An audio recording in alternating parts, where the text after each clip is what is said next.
guys hear me in the back? All right. Okay. Hey, everyone.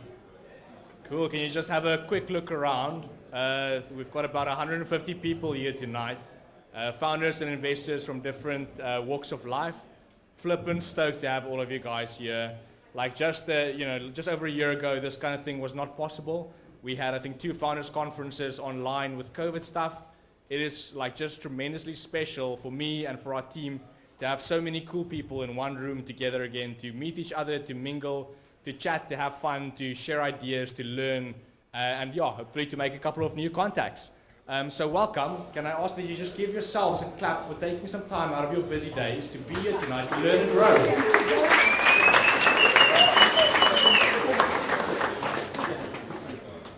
Welcome. Great, guys. So we've got a nice packed lineup for you guys, like a little bit over 2.5 hours worth of content with a nice break in the middle where you can refill your glasses.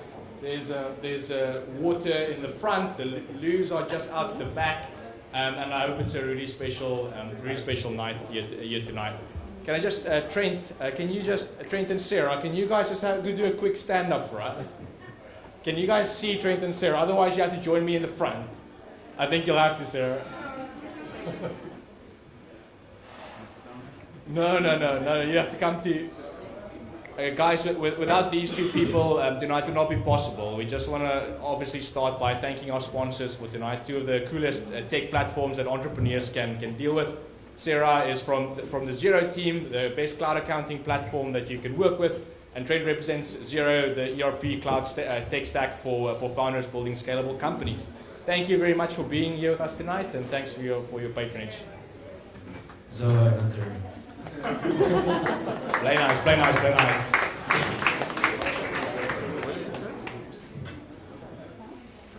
Cool, guys. And then to our speakers. Maybe if you're a speaker or a panelist, can you maybe also just stand up so we can see who you guys are? Great, there we go. These are some of the people, you want to find them tonight and you want to shake their hands because they are, for one or the other reason, very, very interesting. Guys, we're blessed. Thank you very much. Give them a clap, guys. Give them a clap. So Anton and I spoke a little bit earlier and he asked just what the concept behind what we're trying to achieve here tonight is. And if I can just lead in with that. So we started Founders Awards, Founders events maybe 5-6 years ago with just a need for entrepreneurs and investors to find a spot to get together, to mingle, to learn, to spend time together. You know, entrepreneurship and building companies and investing in companies, it's often quite a lonely journey, right? There's either a core team or there's one person at the head of a business and they have a lot of years and a lot of their soul that needs to be poured into building a successful company. If you listen to some of the businesses that the investors here tonight have invested in and exited, like those stories are crafted in a lot of years of blood, sweat, and tears and hard work. So this is just to meet some of those people that are in the ecosystem, also building great companies, investing in great companies, to expand your network, expand your knowledge, learn from cool people, and mingle and relax a little bit for the night. So from my side, from all of us at Outsource CFO, from our sponsors' side, we hope it's a great night tonight, that you learn a hell of a lot and that you leave here with a couple of new friends, new contacts that'll take your business and your investment portfolio to the next level. So from all of us, welcome and thanks for being here.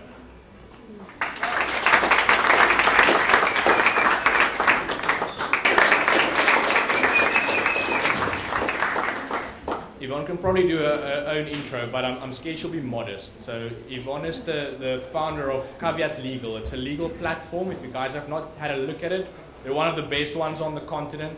She's an absolute stellar entrepreneur and a brilliant person, and she has an amazing life story. If you see her tonight, make sure you say hi and introduce yourself. Yvonne, we're very blessed to have you here tonight, and we can't wait to hear you speak. Have fun and speak loudly.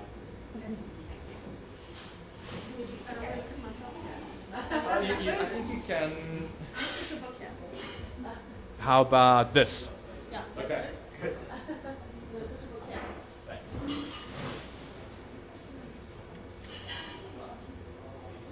You look like a natural with this mic, eh? Do you stand around like this in the garage on weekends? Really look like you do this a lot. Hi everyone.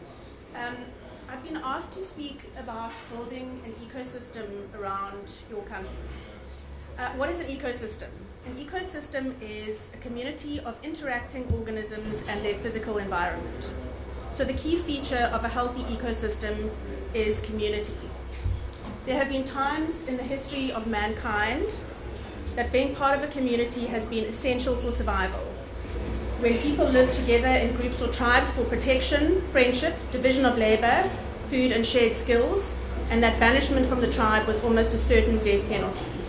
Now it's possible today to live alone and to survive without community, though happiness and life expectancy are decreased. But I would argue that it's neither possible nor advisable to even try to survive as an entrepreneur without community. The environment is often hostile, with the landscape changing at great speed, where we're pressed to make high-stakes decisions that we have no knowledge about quickly and without resources. Does this resonate with anyone? Only one or two? Right. So it's tough that we have become like hustlers, jacks of all trades. We're having to make these big decisions by ourselves, and usually they work out until they stop working out. For some entrepreneurs, community comes in the form of co-founders. For others, it comes in the form of investors. And for others, it comes in the form of family members and friends who are in business. I had none of these. I was born to an engineer dad and a therapist mom. I have no entrepreneurs in the family, no entrepreneurial friends. Well, I didn't at that point. And no financial backing. I did actually ask a dear friend to co-found the business with me, but she had just learned that she was pregnant with her second child, having a special needs child at home, so she turned it down. So I never intended to run the business by myself, or to start the business by myself, but that's how it worked out. I also had no investors. Interestingly, we have had a lot of investors knocking at our door over the years, because we do work for a lot of investment funds. But because I built the business with such a light capital structure, we didn't need any cash, so we turned them down. So we didn't have community in that form either.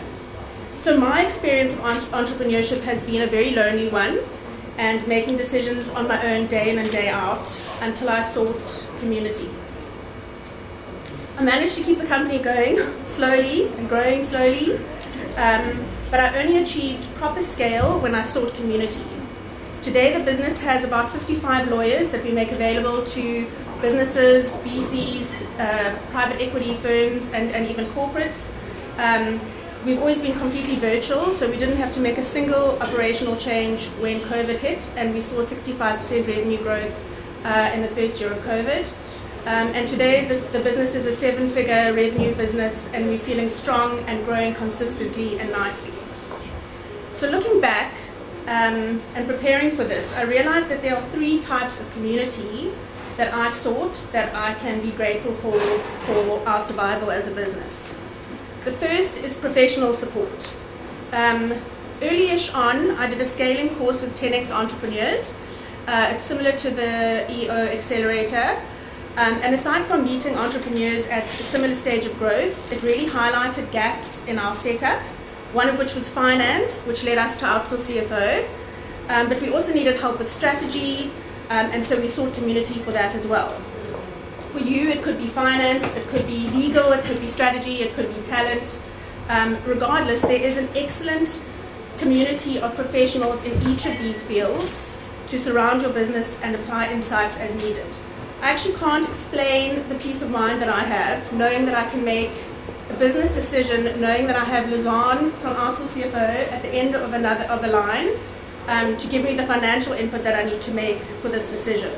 I also have Wayne, who's helped us with strategy over the years just up the road, should we need to make any kind of strategy decision. So there are people out there that know much more than we do, and it's really good to plug the gaps in our own knowledge with communities in these spaces.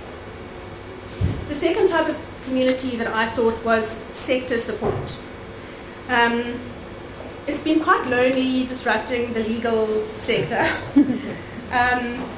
Lawyers are either the ones that we're disrupting, like the closed-minded, old-school type, or if they're slightly open-minded and slightly new school, then they're competitors. So it was difficult to find support that we could really rely on in the legal space. A few years ago, I was invited to join the Nelson Mandela School for Public Governance as one of Africa's 20 leading women in law and social justice, which gave me access to a group of women changing the legal landscape on the continent. This was very important because I needed the support of women taking a larger view of the legal sector and social justice, and I've relied on them heavily over the times. And thirdly, entrepreneurial support. So as I mentioned, I did this 10xe course, which gave me a great community of entrepreneurs, but it wasn't until I joined EO, or the Entrepreneurs Organization, that I felt properly supported. EO gave me access to a global community of high-growth entrepreneurs facing the same challenges that I face and are willing to share their experiences with me. The Cape Town chapter is the largest and strongest in the country, with 110 members and growing, where we meet regularly to share our challenges and to ask for support. What I like about the EO ethos is that we're not allowed to ask for advice. Sounds a little bit counterintuitive. We are only allowed to request support and ask for experience shares from the other members. So what this means is that if I have a decision to make about what kind of CRM software to use, I'm not allowed to ask people to advise me which one I should use, but I may ask people to let me know which ones they've considered, which ones they've used, and why it's worked or hasn't worked for them. This is really a very important and interesting aspect of EO, which I found really useful, because it means that you can hear of other people's experiences, but you can have the freedom to make your own decision without feeling like you're going to let somebody down if you don't follow their advice. So you guys have all taken the step to be here. You've known at some level that this community of founders is important for your journey. Get involved and stay involved. It is vital for survival. But before I move off this point, kudos to Outsource CFO and team for seeing this gap and for noticing that there was a need to bring founders and co-founders together and create a community. As per usual, you're dialed in, you're ahead of the curve, and well done. So just to recap, and to grow and scale, my sense is that you need professional, sector, and entrepreneurial support systems. I know we've spoken about co-founders and investors, and I believe there's some investors here. Hi, and sorry about what I'm about to say. I would argue that co-founders and investors aren't actually true community, and that we should still seek outside community, even though we have these. With co-founders, it's easy to get into an echo chamber where you're both drinking the same Kool-Aid and you're all prone to making the same mistakes. For co-founders, an outside sounding board is crucial for robust decision making. With investors, your interests are actually never completely aligned. Sure, you all want the business to grow, but investors have mandates and they have time horizons, and so they're not exactly on the same page as us at all times. We often see this when we talk to entrepreneurs and they say, oh, we've got these guys investing in our business, their lawyers are doing the whole deal, it's great, their lawyers are so great, they're like, it's cool, we're not going to need any help on this because we're all on the same page. We're actually not all on the same page, and we don't have, our interests are not completely aligned on every single topic. So as you move on from here, I would urge you to have a careful look at your communities. If there are gaps in the professional, sector, or entrepreneurial support space, seek community to fill them.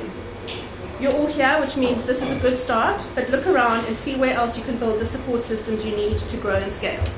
Thank you.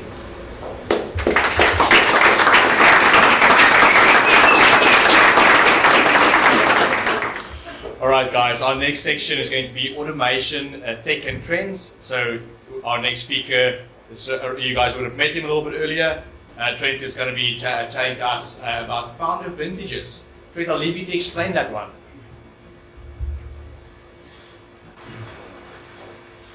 How's everyone? I think the last time I spoke to an audience this large was at my wedding, and I really, that was hard. But yeah, thanks so much for having me here this evening. It's such a, it's an honor to be here, and thanks guys for showing up. This wouldn't be this without you guys, so yeah, thank you.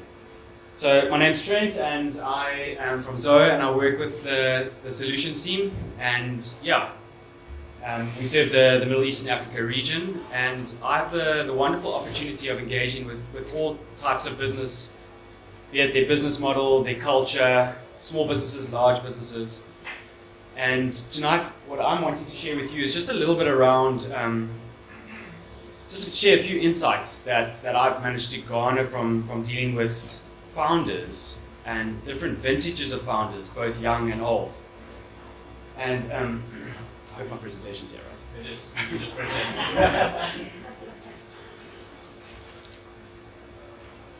Okay. And so these founders, these vintages of founders can generally be classified into the classic generational classifications, each, as we know, being extremely different. The one constant among them, though, being that they require a unique value proposition to meet their specific needs, right? Particularly from a technological perspective. But let's just rewind back a little bit and just help give a little bit of context. Enter widespread use of email mid-1990s. Game changer. Not really, but we'll get onto that a bit in a moment. Is baby boomers and Generation X, emerging Generation X, just entering the workforce. This was a big thing for them. But actually behind the scenes, from a technological point of view, is not much really had changed. Technology as we know it now was not ubiquitous as we know it. In my mind's eye, it just sped up the rate of correspondence and has led to us just being busier than ever before, and something that we all suffering with today, right? And largely behind the scenes, there was still the same archaic business processes, Excel sheets, if there were even those, pen and paper, and I think you pretty much know the story there. Excuse me.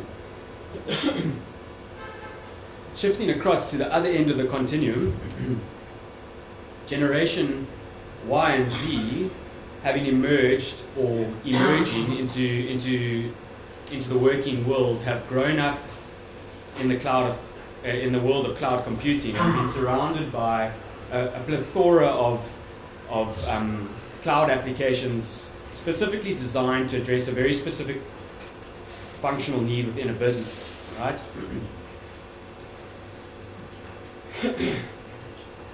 So, yeah, again, game changer, like it's happening, rock stars. Who are these old school, these buddies? I mean, come on. And really an absolute far cry from the on-premise solutions that they were surrounded with growing up.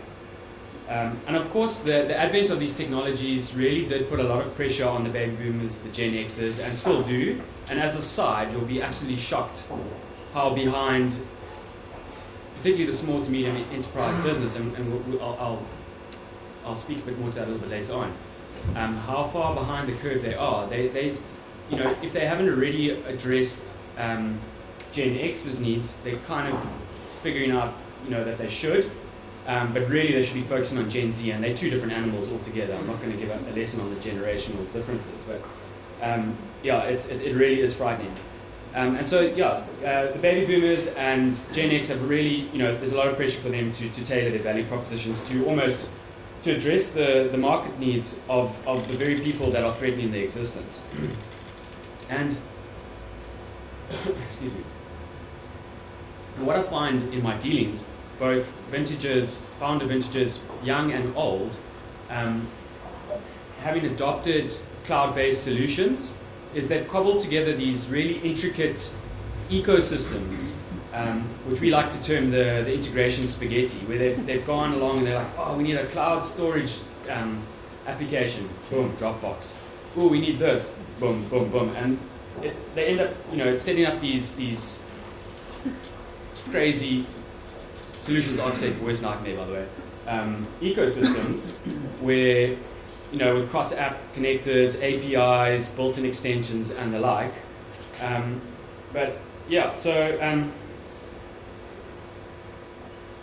just to echo, worst nightmare for a guy like me, because these types of architectures are typically very expensive, dollar-based, typically dollar-based, an absolute admin nightmare to administrate, multiple users, multiple platforms, equates to inefficiencies and just waste of resources really, and ultimately end up being quite complex and often unreliable, which requires internal competence or is expensive to have somebody administrate these systems, right?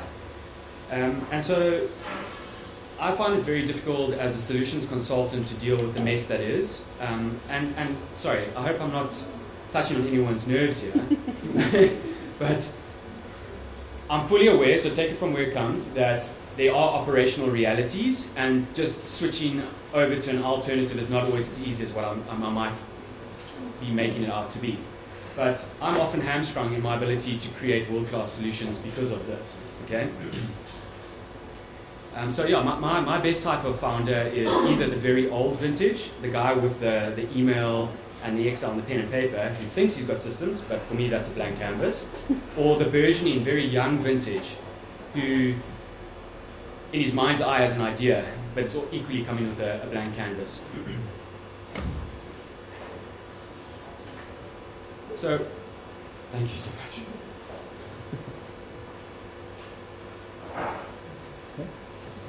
So whether you are an old or a young vintage founder, business owner, operator, I urge you not in this day and age, because cloud computing and cloud platforms have really matured to the point where you can look at a single world-class platform agnostic solution.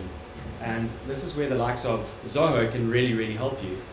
To quote Lowe's terms there is with the ERP for business, and it's largely the billion-dollar business that you've never heard of. And Zoho itself is a very humble organization, so I don't mean that arrogantly at all. It's just that it's not very well known in South Africa, but an exceptionally powerful platform.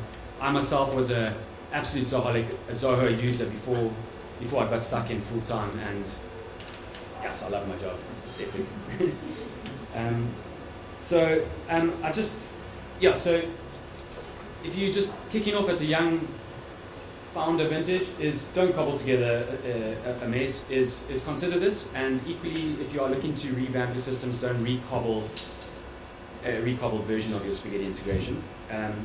Zoho's value proposition is exactly that. It's solving the spaghetti integration, and this is an exhaustive list of our applications, but we offer the broadest range of business applications in the marketplace. We've basically got business applications to address every functional area of a business, from your Salesforce automation to your back-end accounting and allied accounting functions like inventory management, expense management, and subscription management, and so on, to your email, office tools, collaboration tools, all the way through to if you need to actually create your own custom solutions where a bespoke requirement is needed.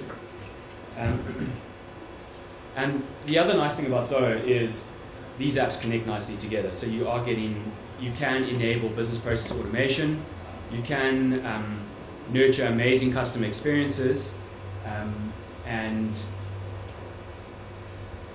there was another one.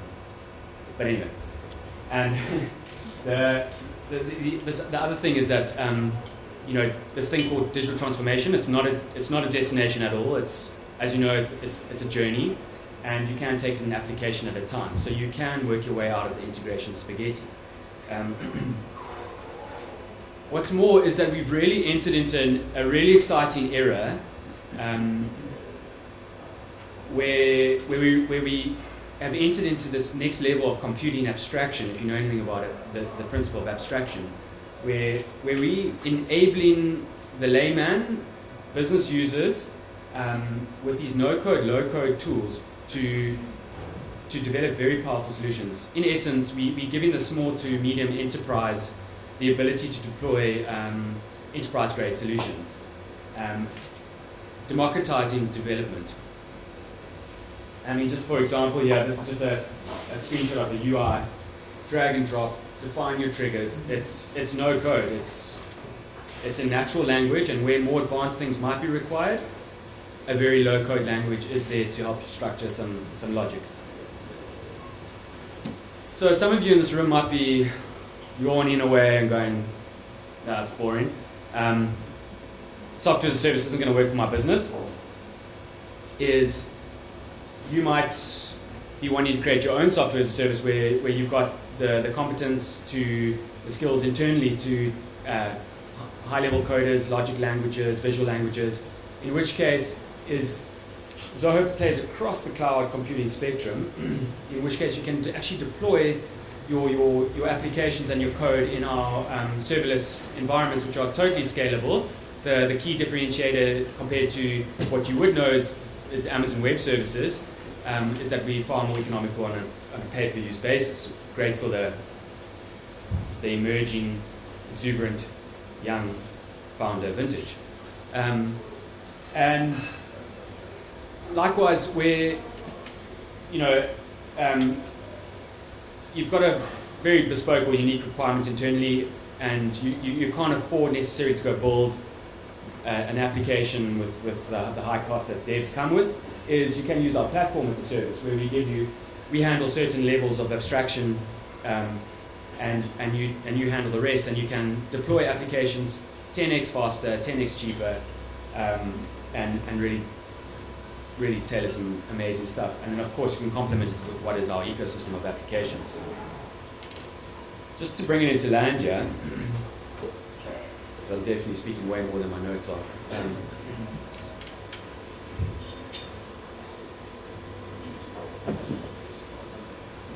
Is that the point that I really want to echo is that world-class platform agnostic solutions are available.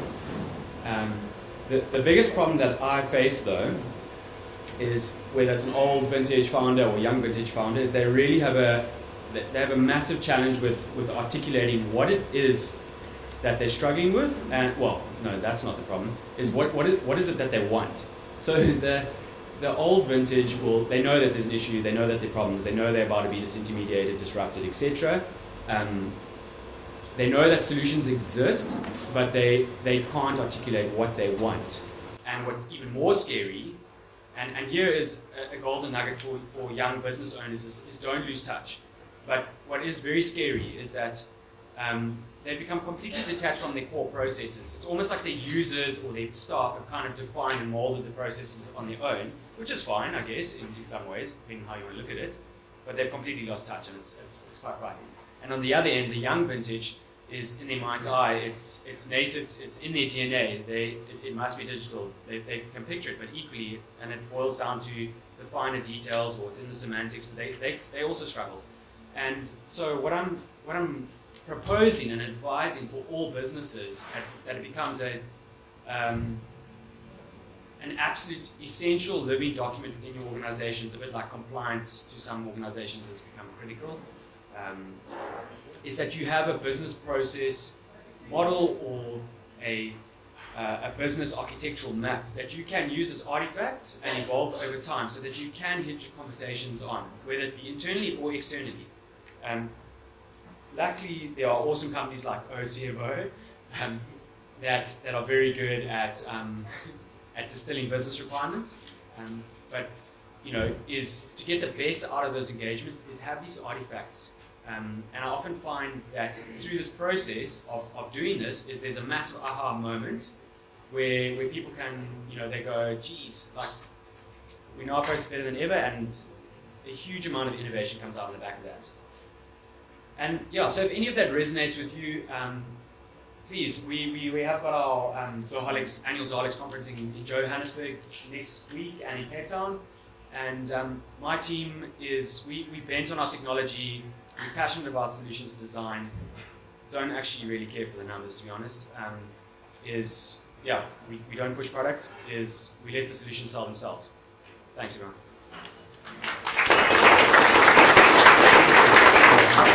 Right, guys, who knows the name Heavy Chef or Fred?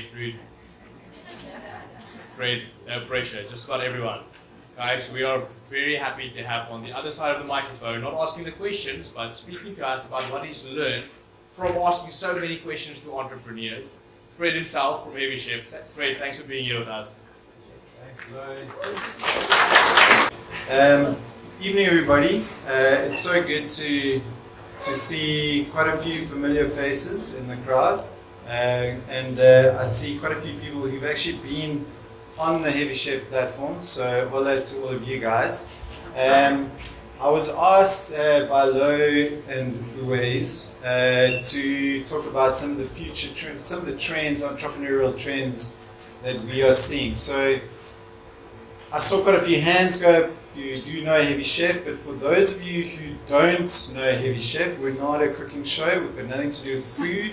We're all about entrepreneurship, and we are a learning platform for entrepreneurs. So our core belief is that entrepreneurs can change the world for the better. And obviously in this country we have a lot of problems, and obviously for entrepreneurs, problems provide a lot of opportunities. So we have this view. It's a very idealistic view. And so I guess the one trend that I want to try and spread tonight is the trend of idealism. And it's certainly something that we can't quantify in terms of the research that we've done, but I would like to try and make a thing just by encouraging all of us, because I believe that we are the bottom-up change that this country and this region needs in order for us to resolve many of the critical endemic challenges that we face. And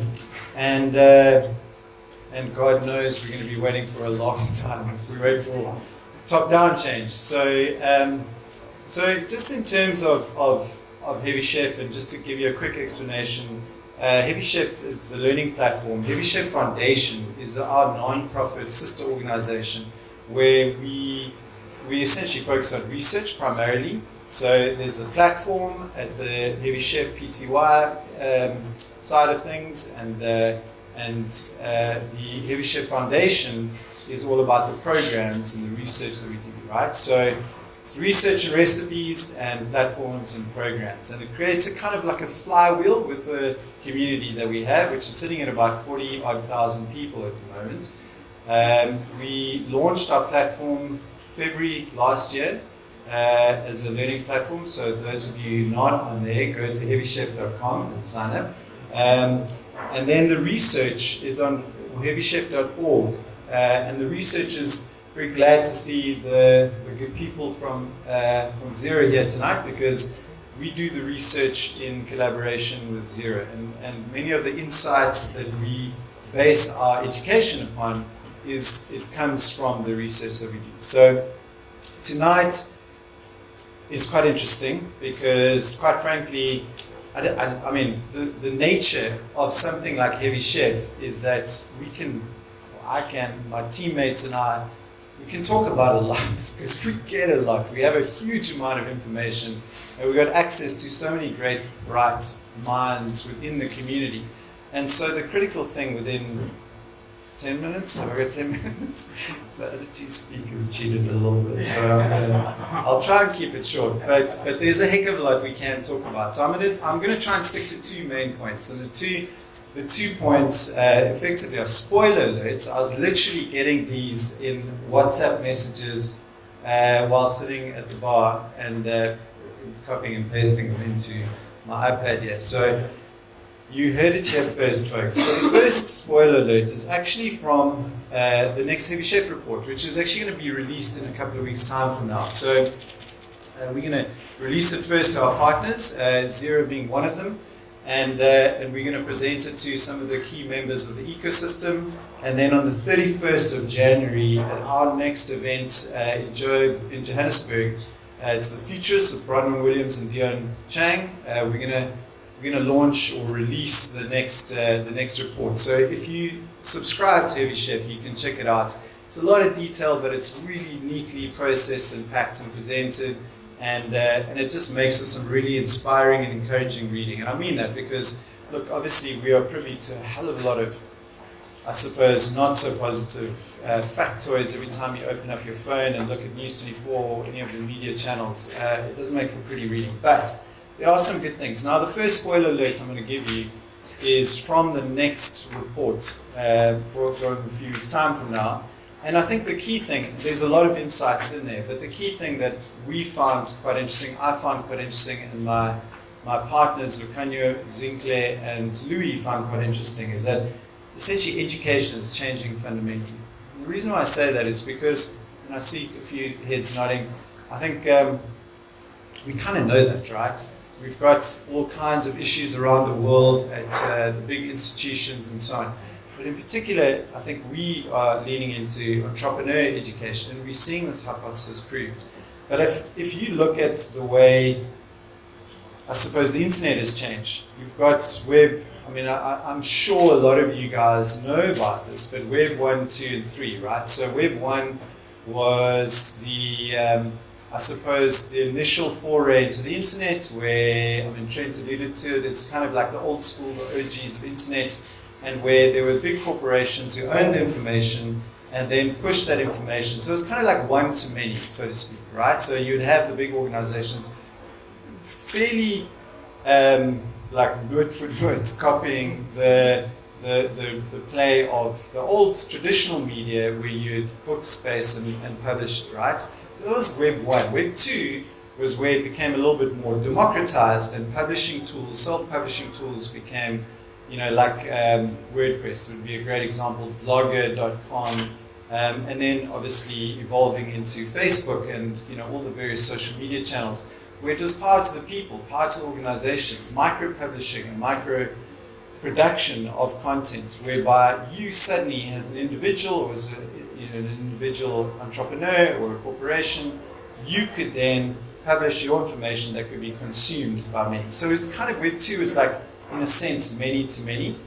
And Web 3 is kind of what we're going into now, which is, as many of you know, the kind of decentralization of information, right? So we're talking about, I mean, crypto is a great example of that. It's, you know, the deconstruction of all the platforms where data is becoming yours. You own your data, you know, as opposed to like Meta. I'm sorry if there's any Meta people here, but you know, you take a big risk if you're publishing on Facebook, Instagram, or even Twitter. God bless Elon's soul. You are going to be, you're putting it on somebody else's platform, and you're sort of privy to their algorithms and their wants and whims. So we're moving into a place where it's all deconstructed and decentralized, and the same is happening with education. And so what that means is that with education, we're seeing a lot of trends, a lot of the statistical analysis that we're privy to leading into this space where we are very obviously following the Web 1, Web 2, Web 3. We need to think of clever names for it other than Education 1, Education 2, and Education 3. But that is the I suppose, the arc of the narrative for education at the moment. And it's extremely exciting. So to Yvonne's point earlier, where she was talking about the value that is created when entrepreneurs speak to each other, there's examples of that within the research in all of this. So for example, and this was one of the little factoids out of the research that's emerging that was WhatsApp to me at the bar just now. Year on year, learning from other entrepreneurs is the top-rated, most valuable form of learning. Yet, we now know, and this is from 9,000 completed samples of our research, 54% of entrepreneurs have never attended an entrepreneur event. That's within our community. And 62% have access to less than only 3 other entrepreneurs on a regular basis. So that's insane. That underpins the value of events such as this. It underpins the value of so many things about peer-to-peer learning, about interactions between entrepreneurs, about the support that you receive when you interact with people, right? And you share your knowledge and you share your journey. Because essentially what you're doing is, in a sense, you're applying the scientific method, right? You're trying things, you're learning, you're doing it, you're applying those lessons to your business. And then you're sharing it with your peers and you're getting the analysis of that and you're iterating as you go along. If you're doing it in a vacuum, if you're drinking the Kool-Aid, as Yvonne said, that's a very dangerous place to be. So you need to be around smart people who are in the trenches with you, right?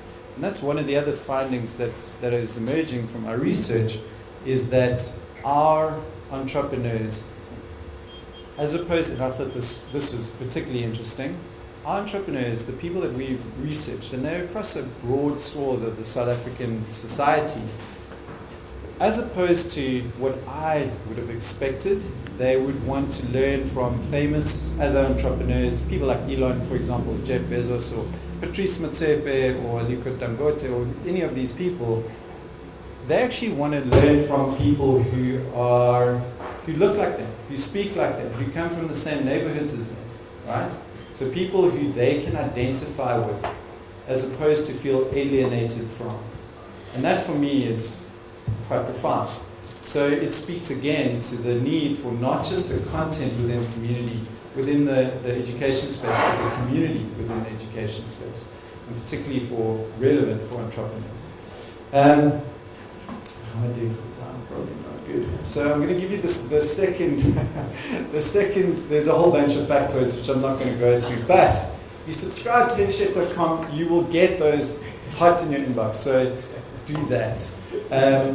As many of you guys know, people who do know me, I tend to go on road trips, and part of the reason for that is fun, but I think there's also there's a real need for me to connect with entrepreneurs, people out there in South Africa, as well as I've just recently, some of you know, I was chatting to Wes a little bit earlier, I've just come back from Europe, and you know, on these road trips I get a lot of insights from speaking to other entrepreneurs. And I mean, the European trip was super interesting. I think one of the key differences, I guess, in terms of, in Europe, it's almost like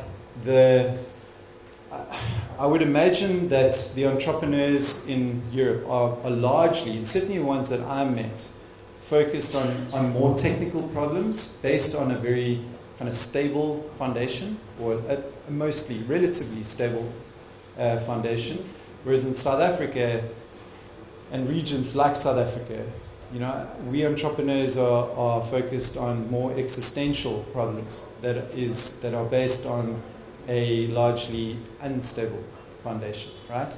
So it's a lot more urgent, and it also promotes much more of the trend in terms of, I guess, social impact businesses. Right? We do a lot of study in that, and I'm going to get to the second spoiler, which is you heard it here first, folks, because the announcement is going to happen tomorrow.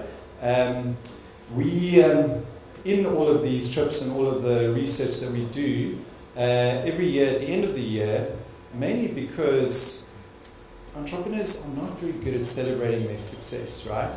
We hold a end of year function, also in partnership with the good people of Zero, called the South Africa's Top 5 Most Exciting Startups Awards. And so I have in my hot little hands the shortlist of 12, which will be announced tomorrow. And I believe there's one or two of you in the audience tonight, so I'm pretty stoked.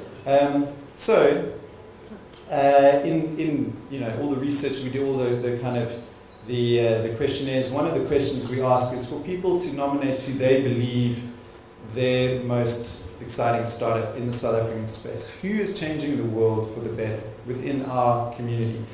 And we get thousands of entries, and together with a group of 8 judges, including Carla Thiel from Zero, and people like Rob Paddock, who, you know, some of you will know, Robin Smith, the founder of Faithful to Nature.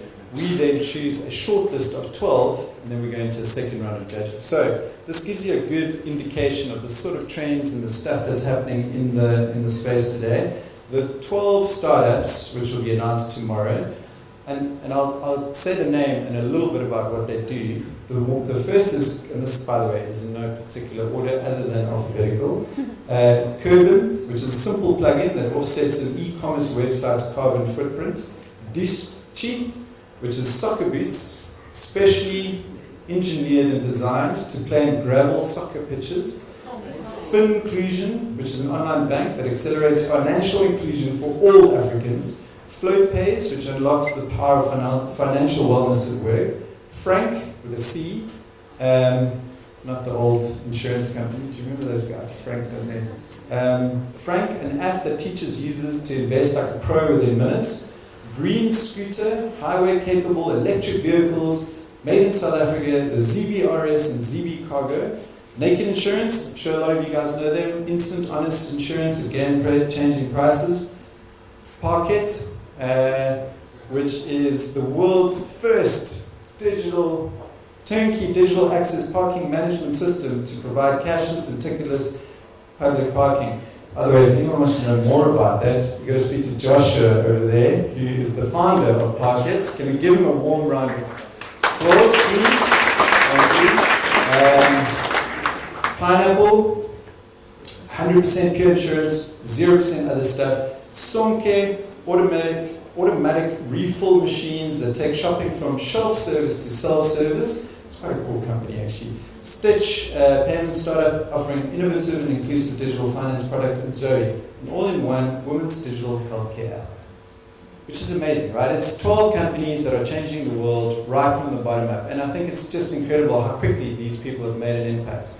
And we're going to announce the top 5 on the 1st of December, so check it out then. And lastly, I just want to say thank you to all of you guys. I guess one of the insights, I was going to mention it earlier, but I got a bit distracted because of time. But in Europe, I think one of the things that I noticed in terms of my anecdotal discussions and interactions with investors and entrepreneurs over there is that everybody's obsessed with this concept of a unicorn, right? Everyone knows what a unicorn is, right? They're looking for freaking unicorns. And so everyone wants the $1 billion startup, which is amazing. I mean, of course, it's a great thing to aspire to, right? But in the South African context, I think we need to come up with our own thing, right? And in the spirit of trying to spread idealism, I don't necessarily believe that it's realistic for us all to aspire to be unicorns. No sweat if you do, but why not, instead of like 100 unicorns, which somebody was looking for the other day, like why not like 100,000 leopards or gazelles, or come up with our own freaking name for something that instead of employing 10,000 people, employs 100 people, you know, or 1,000 people. And then we'll easily get the 1 million jobs that Cyril wants for this economy. Thanks to all of you guys. Thanks OCFO. Thanks to Zero and Zoho. And yeah, I'll see you at the bottom.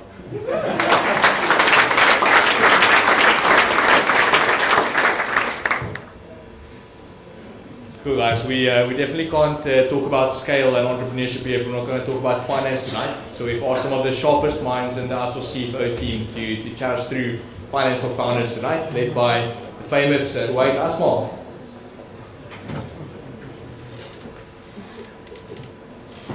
No pressure whatsoever.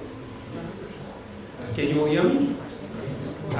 Just a shout out to Fred. I follow his weekly emails on Heavy Chef, and if you haven't checked it out, please make sure you check on the website. It's definitely good stuff if you're around it. So I think as we bring in the chairs, I'll do a little bit of an introduction. Welcome to our session on finance as a growth engine for successful scaling.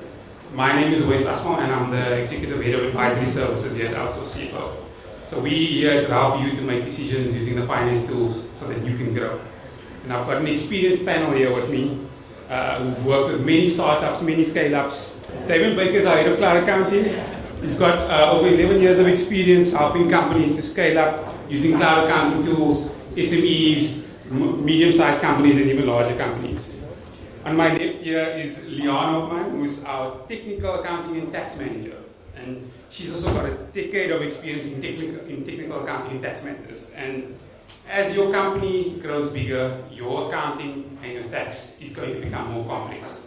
And there's no one that I'd rather have looking after my clients than Liana. So she's the person that you need to speak to. And then my final panelist is Jacques Lagranti, who is a director, and he's also got over 12 years of experience working with startups and scale-ups and helping them grow. So I'm going to jump straight into the meat of it because you're not yet here from me, you're here from them. I'm going to pick on Jacques first. Finance is a growth engine, Jacques. I want to put that question to you because how can finance help a business grow? Many founders say they only see their financial statements maybe a year after the financial year end, and just to submit to SARS, how can it help? How can finance help and grow? Yeah, thanks, Uwais. So I guess the old saying, if you can measure it, you can manage it, right? So I guess in that sense, finance, I mean, maybe in the way you described it, looks at more historical info. Obviously, the side to that is also looking at future indicators. So sometimes we speak about lagging indicators, that's past info, it's something that already happened. But then there's also the side of leading indicators. So looking at your finance can give you that leading indicators to see what is happening in your business. So it's not only past indicators like your financial statements and that, but to help you with decision making, like some of our speakers have already mentioned. So there's finance in that part, it helps for decision making. But then very practically, and maybe the experience for many of us would be how the laborious task, the finance part of a business could be. So many times the process behind finance also takes up a lot of time and takes just a lot of labor hours, and there's a place where your finance division can also lead in efficiencies, freeing you up to work more on your business and venture. Okay, that's a good explanation. Damien, I want to bring you in here. Some people, some business owners, they think of finance as like an afterthought. You know, we go in, we get stuff done, and then okay, afterwards we need to call the finance people. That sounds like a bit of a limiting move. So, what are the pitfalls for having a view like this? Okay, so to put it out there, ways, I'm not like your normal person. I actually love financials. I enjoy drafting them. I enjoy interpreting them, and there's not everyone in the room shares the same sentiment. Financial statements obviously is a compliance aspect that is important, but let's look at it this way. It's sometimes difficult to connect the dots looking forward, but looking backwards is easy to connect the dots. So pitfall is to neglect the importance of financial statements. Just out of curiosity aspect, who of you have ever applied for finance for your business? I'm sure there's a few people in the room. And definitely what is one of the main things investors and your banks would look at is financials.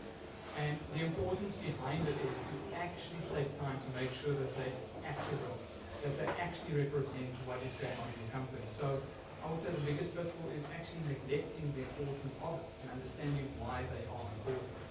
Because you can actually gain a lot of insight as to what happened and how you can manage it going forward. Leon, let's bring you in here. So a lot of business owners, they see accounting and finance as very backward looking. I have to get my financials done to get SARS off my back. I know some of you are thinking that. But are they missing anything? Is there anything forward looking that they're missing out on? Can something help them to make decisions? What are they missing? Thanks for that, Grace. So backward looking sounds very backwards and all wrong, but sometimes reflection is good. So yes, as Damien mentioned and John mentioned, you need your annual financial statements to identify patterns and trends and to reflect on them, because that will help you with your forward looking, with your forecasting, and with making decisions about the future. And also, yes, finances can seem backwards if you are old school. If you are old school and you're still doing everything by hand, but we're living in an instant society where you can actually have certain information instantly. Like we have amazing online accounting software systems like Xero, where you can have certain aspects of your financial information instantly. And then you can use that to do your cash flow forecast, which is forward-looking, and you can use your historical trends to make decisions about financing and where your business is going. So, yeah, always, I hope I've answered your question. It's not always backwards looking, but sometimes it's good to reflect to move forward. Definitely answered the question. So, Jock, I'm going to put you in here again. When I'm looking for someone to invest in my business, the first thing that investors ask is, how much is my business worth? How much is my business worth? And how much money can it make them? Not how much money can it make me, them. So how does the finance team help me with that? Yeah, well, I guess like Leon mentioned, just having information ready to share with the different stakeholders and to be able to manage it again. I mean, again, it comes back to it. You can measure it, you can manage it, from setting targets to just the goals that are associated with those. If anyone can actually reach those, and yeah, depending on the different targets, that's when something one can do. Great. Tying in with financial models and valuations and all those things. So agree, 100%. So one of the things that OCFO is well known for is the hierarchy of financial needs. Similar to Maslow's hierarchy of needs, but more specific to the financial needs of a business. So for those in the audience who don't know about it, we want to just explain it a little bit in more detail. So Leon, I'm going to pick on you again. Can you explain the bottom two levels of this hierarchy and how does it help the founders in the room? Awesome. Actually, we don't have a pyramid, but our bottom level of our financial hierarchy of needs basically consists of basic, accurate financial information. So how should we use this? Because basic, accurate financial information just sounds like a mouthful. I'm passionate about interior designing and interior decorating and architecture, so I view it like this. You go to your architect and you say, I want a house, and it must have glass windows, a beautiful view, and the architect goes, sure, let's start with the foundation. So that's how important your first level of your basic financial hierarchy of needs are. Basic, accurate financial information. You cannot do anything without it. You may have the vision of the house, but you'll never get to the actual house. Level 2, compliance. So that's where we all go, SARS, Companies Act. What's that? Can I eat it? Can I run away from it? But that's like selling a house. You need to go to your lawyers, and that's normally what we do. We go to the lawyers and say, I want to buy that house. I want to sell that house. You sort out the transfer duties and all the legal requirements. Can I buy the house without it? No. Can you scale and grow your company and get to the top, get to your beautiful house with your glass windows without being compliant with SARS and SIPC and the Companies Act? No. 100%. And not having that basic financial information is like just having garbage in and garbage out. Damien, explain the next two levels and how it helps founders specifically. Well, I'm going to be on the same meta for now as we are. Thanks for starting that off. So now on that whole house aspect now the next step is the standard operating procedure. How are we going about to build this house? Are we going to start building the roof? No. We need certain aspects on what is next. How do we do what we're supposed to do in the company? As all the founders that we have in the room here, you've got an exceptional idea of your business, but your business starts growing, becomes more complex. Now, your employees, your people that work with you need to understand how you do what you do, because you're not going to be able to either to explain to them on a day-to-day basis. For payroll, we do X, Y, Z. For sales, we do this. For marketing, this is how we do that. So standard operating procedures, yes, can be a bit of a schlep at times, but it is critical for you to actually understand how your business operates and that the people within your business understands it. Then we look at the next step, automation. So we're in an era now that we can automate many functions of your business. I just thought about it earlier today. I literally was at the office. I opened up my Uber app, called an Uber, and they dropped me off here. If I had to tell someone that 20 years ago, I can actually do that. I was alive 20 years ago. They would have said that you're absolutely bonkers. It would never happen.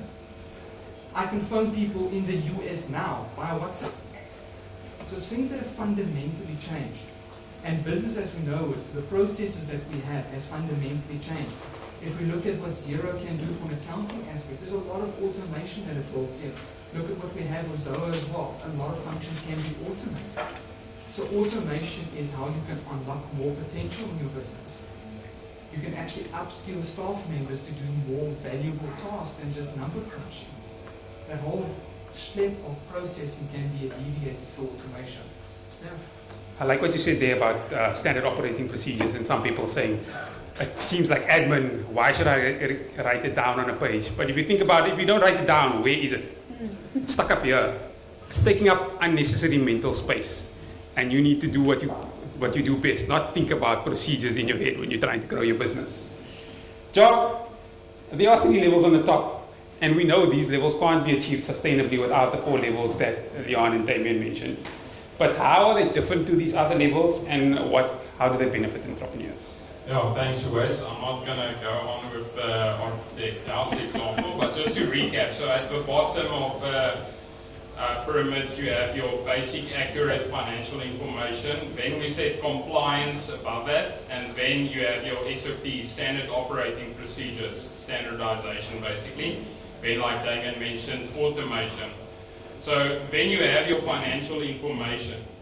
And that's obviously what we would normally speak of, bookkeeping or your standard accounting services or your financial statements all done. And that's many times where most financial functions end. It's just getting the info. But again, it comes down to you want to use that for decision making. So then the next level that we speak of is analyzing that financial information. And for business, then that comes to the next one that speaks to maximizing profit and cash flow. And like the saying goes, cash flow is king, right? So that's a big part in just steering the business, going through a lot of obstacles, is maximizing your cash flow and then obviously profit as well at the end of the day.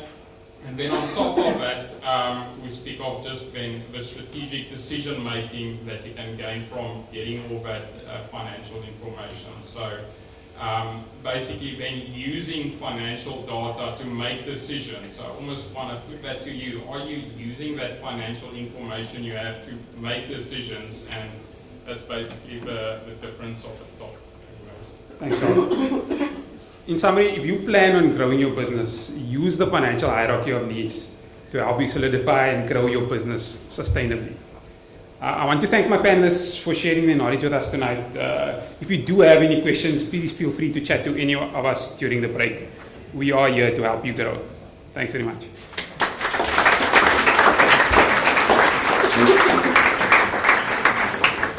Hey guys, Gideon Greaves will tell you a little bit more about this, but we're moving from finance into the future of money, blockchain and crypto, with Gideon Greaves, who represents a Swiss venture fund that operates in that space called CV Venture Capital. Gideon, over to you. Thanks, Doug. Give them a clap, guys. Give them a clap. All right, guys. I always use this opportunity when I am speaking to get a couple of data points. So I'd like to ask everyone in the audience, who has invested in cryptocurrency? In any form? Bitcoin, Ethereum. And who, from those hands, who would invest now? A little bit less? This was a bad week for that. Who would never invest in cryptocurrency and thinks it's a load of rubbish? So we have 2 hands. And 3. I was anticipating a lot more, to be honest. A few months ago, I asked that same question at the African Startup Awards, and only one person put up his hand. It was an old gentleman who actually came up to me afterwards and he said, you know what, I listened to Warren Buffett, and Warren Buffett said, you don't understand what you're investing in, then don't do it. And that was his reason for not investing in this technology. Now, it is a very diverse ecosystem, and I wanted to focus more on crypto-led money. So let's talk about cryptocurrency, let's talk about blockchain and Web3. What are these things? Are they the same? Are they different? They certainly are married together. Blockchain, of course, is the immutable code. It's the tech stack that allows to transfer data, to store data securely, transparently, without the need for an intermediary. Crypto, of course, many things that we can do, provides liquidity, it allows for ICOs, staking, lending, payments. And then Web3, as Fred said, and the jury's out on what Web3 is, right? There's no definition. But it's really the narrative of being able to monetize your own data. And I think that's a really exciting thing. And if you look back to the birth of Bitcoin and blockchain technology, the first adopters of this were some really weird techie developers, but also it was a community that was trying to stick it to the man. And I think that ethos and culture has kind of stuck through with the blockchain ecosystem and certainly has become a bit corrupted along the way, and we can discuss that too. So first of all, who is CVVC? We're new to the African market. I launched the African operations last year in July, so we've been on the ground for almost 18 months now. It really says it in the name, Crypto Valley Venture Capital. So we're based out of the Silicon Valley of the space in the canton of Zug in Switzerland, launched back in 2016. They've got a very robust regulatory framework there. In fact, today you can actually pay your taxes in Bitcoin in Switzerland. And it's the birthplace of Ethereum, of course. So that really allowed to create this thriving kind of ecosystem in the space. In a nutshell, we're really venture capital with a plus. And I think the first speaker mentioned how there's investors and startups are not always aligned, and we try to mitigate that gap as much as possible. We have CDVC, which is the investment vehicle. We take startups through an acceleration program, and we do direct investments as well. And then we have CB Labs, which is an ecosystem platform, and that becomes very important in an emerging market with an emerging technology. And what we're trying to do, it is a cash flow business, and we have non-commercial partners, and we have commercial partners as well. Recently in Africa signed on Polygon and Valor as well. But what we're trying to do is create an ecosystem where we get all the actors and players collaborating. So that's the South African Reserve Bank that we're engaged with. That's the FSCA that we're engaged with, and we're sharing information. That's the universities. We're preparing to do a women's blockchain bootcamp week at UCT. We did a hackathon with UJ earlier this year as well. Corporates, of course, we're working with Standard Bank very closely and Nestle as well. And we want these startups, these entrepreneurs to collaborate, and I think that allows for adoption in the space as well. So we wrote a report last year, co-published with Standard Bank, and I thought it's a nice opportunity to show some of those results that featured in the report that can show you that it's not just a load of garbage. It's an interesting space, as I mentioned before. We are preparing to launch another report as well now. We launched the first African blockchain report during the World Economic Forum in Davos in May, and this year we'll be launching, of course, a lot earlier in the year. And we found some fascinating results. So let's talk about global blockchain venture funding first of all. There were only 7 unicorns in the blockchain space before 2021. There were 40 unicorns that were born last year, which is incredible and really stands testament to how many investors are looking into the space. I think there is also some dumb money going into there, which we can chat about later too. You can see that $25 billion were raised last year. Deals increased up from 88%. 56% of those deals were in the US. And I think we can really see that, and we can talk about FTX a little bit later as well. And those investors obviously not doing too much due diligence. 79% is early stage. And I think that shows the space that we're in. 25% of venture dollars went to exchanges, and that's been an interesting space this year as well. And then the 2 buzzwords for 2021, DeFi and NFT. So DeFi investments went up 851%. NFT investments up almost 13,000%. The headquarters of our business in Switzerland, the canton of Zug, we hit a market cap of the companies that are headquartered there of $500 billion during the course of 2021. Of course, that has decreased now. Let's talk about Africa, right? So I think if you look at the power and the reputation of our business in Switzerland, the founders sat together and they thought, let's go global. Let's create a global ecosystem. Where can we go next?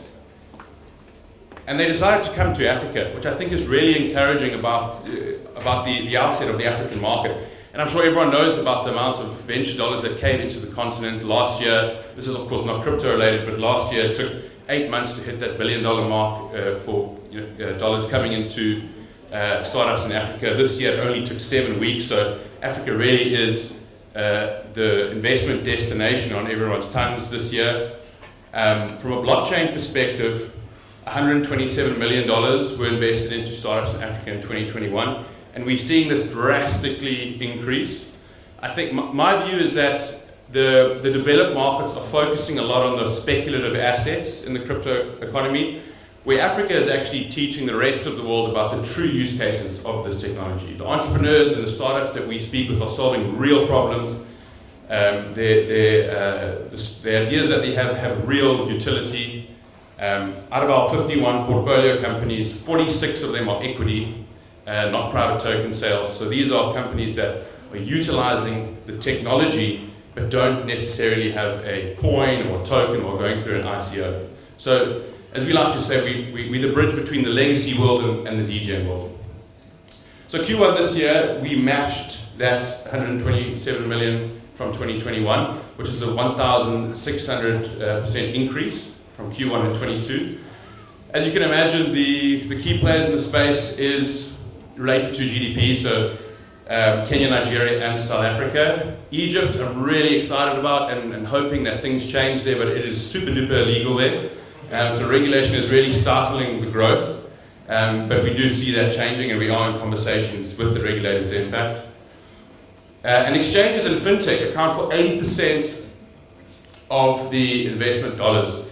Fintech, of course, we see so much happening there, and I think there's a lot of areas that blockchain can really solve in Africa from that perspective.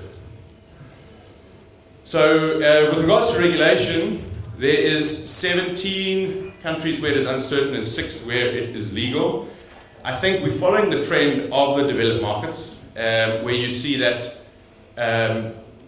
governments tend to look at this in a very uncertain manner, but it does tend to change. So it's not something that we are worried about. In fact, we see it as an opportunity, of course, as an investor, to be the first movers in the space. In fact, I was in Kenya last week, and we're sitting with Equity Bank and with the central bank, chatting to them about how we can start having a fiat on-ramp in Kenya. So what now? Of course, a lot of stuff has gone down. FTX, we saw that was a hell of a conundrum. What is going to happen? And I think, of course, FTX, that's one really bad apple. That's not related to cryptocurrency, but is certainly taking advantage of the hype in the space. I mean, I can't believe the auditors didn't pick that up, or who those auditors were. Maybe there should have been OCFO to do an independent review there.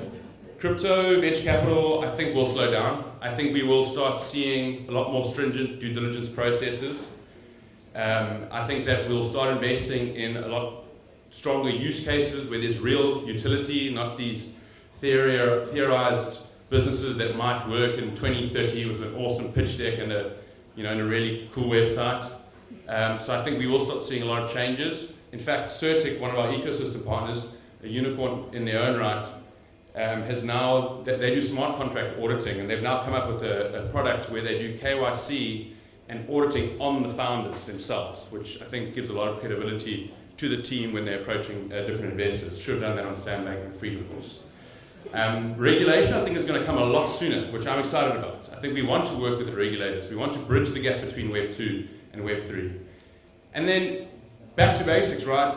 When this technology came up, what all the words that we started hearing, traceability, transparency, I think those things are going to start coming back into the market, and the use cases are going to really start focusing on that.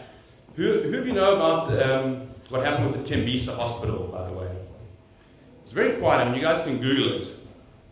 We don't see a lot of news about that. One of our partners, a South African institution, gave me some information on that. And basically, a lot of money went missing from a hospital. I mean, it is public, so you can find out about it. I've heard it's in the billions, but we know of 734 million rand that went missing from this hospital. Basically, the CEO and the CFO didn't have to sign off for any tenders that were over 500,000 rand. So that went missing. And why is blockchain relevant for this conversation? We all have the term in South Africa called tenderpreneurs. I mentioned this in Kenya and in Switzerland. They didn't know what that was, so that's a very local term. I think that term can really disappear if blockchain is utilized in the right manner. If these transactions are put on-chain through a public blockchain where us as taxpayers are funding this is a government hospital, we should have the right to look into where this money is going. We should have the right as taxpayers of our own money to be able to follow these dollars, follow these rands, and see where are they being utilized. We could have trained a shitload of blockchain developers with that money, and that would have really helped the economy in Africa. And as you mentioned, Silicon Cape, we're trying to create the crypto Cape. So we really focus on creating this ecosystem. And decentralization, I think that's the next big one. That really is going to make another comeback. We're looking at centralized entities like FTX. I think decentralized exchanges, there's going to be a lot more focus on those. Not to say that we don't have a use case for centralized exchanges. They do provide that bridge between Web 2 and Web 3. but it's an exciting space. As you can tell, I'm very passionate about it. We can go on for a very long time. If you want to chat about it, you're more than welcome. We have a fund that we focus on investing in 100 early stage startups in Africa. It's very evident to us that there isn't a lot of funding. There isn't a lot of funding in Africa for early stage startups. You're finding a lot of the funds are going to these validated growth rounds, Series A and above, and that's where we've seen the likes of Blackstone and SoftBank and Tiger Global into the market for the first time this year. So we're really focusing on supporting entrepreneurs at that really early stage, and that's, as an investor, that's where we see opportunity. We've invested in 12 startups, some really strong use cases, mobile money, international remittance. House Africa is a very awesome, tangible example. A lot of property fraud in that region in Nigeria. What they're doing is verifying property on the blockchain, and on the back of that, they've created a whole marketplace and are now doing it for 2 states with the government in Nigeria. So there's a lot to talk about. If you'd like to come chat to me, you're welcome, and thanks for having me. That's your phone. Ciao.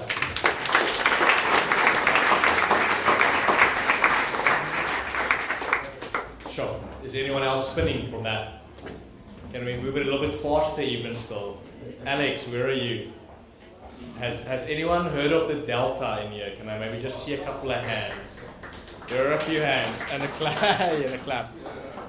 Guys, so if you want to go from 0 to 200, 250, very, very fast, in 5 years, take some notes here. This is Alex from the Delta. Thank you so much.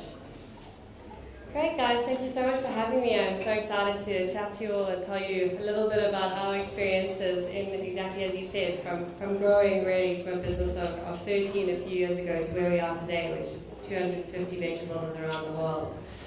So essentially, to start off with, I think I'm going to tell you a little bit about Delta for those of you who don't know us. The Delta is what we call a venture catalyst, and what that means is we do 3 things. The first thing we try to do is start ventures, we accelerate ventures, and the last thing is we invest in ventures. So from starting ventures, we've tried to start ventures in a number of ways over the years, and some of them have worked really, really well, other ways not so much. Don't try and start a venture without a founder, we know that does not work. But from a starting perspective, one of the things we've identified that works really, really well is partnering with early stage high potential founders and working with them to take their ideas from 0 to 1. Historically, we've always done this in quite an ad hoc manner, but from next year we're going to be running a structured program where we're going to be aiming to take 21 founders through a semi-like incubation program next year called Delta Zero. Another way that we like to start ventures is actually by working with corporates. So we have quite a big corporate venturing arm where essentially we'll work with a corporate, we'll help them to identify new value propositions, validate those value propositions, and then go to launch those value propositions into the market and essentially aim to either spin the venture out as an independent venture or spin it back into the corporate. From an acceleration perspective, we have 250 specialists in-house who are essentially supposed to be able to support ventures at any stage of their journey. So for the very early stage ventures, we have a lot of venture strategists who understand how to help you package your value proposition, how to develop a validation strategy, identify what you need to test to validate whether your value proposition makes sense. Thereafter, we have a massive team of product developers, so we work with a lot of founders to help them get their initial MVP to market, but in parallel, try to help them source and hire a team so that eventually we can moonwalk out and they can continue on without us. Because for us, we always want to set the venture up for long-term success, and we really think that obviously having a venture builder as a partner indefinitely just doesn't make sense. We also have marketing specialists, fundraising specialists. We try to build anything in-house that is going to support a venture at any stage of their journey. And lastly, from an investment perspective, in early 2023, we'll be announcing a €50 million fund, and that is going to power our Delta Zero program and enable us to continue investing in ventures in the South African and European market. So when I was given the topic today, I kind of had a thought about what am I going to speak about? Are there ventures in our portfolio who have specific stories I can speak to about scaling and having to go through hypergrowth? And it's actually, exactly as was mentioned, I realized that Delta is actually a very good case of this. And I think I have quite a few lessons and experiences to share with all of you from our journey.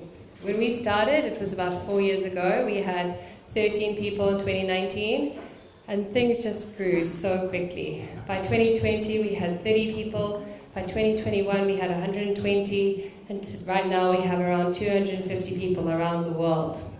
So I thought that we would be quite a good case for me to explain to you maybe the pain points and learnings that I've kind of gone through in having to go through a hyper-growth stage or phase. So in the session today, I'm going to share a few of the learnings that I've perhaps had over the years, and hopefully this will be valuable to any of the founders here who are potentially going to go into a hypergrowth stage. And those of you who are already there, I'm sure you're going to be able to resonate with a lot of the experiences I'm going to be talking to.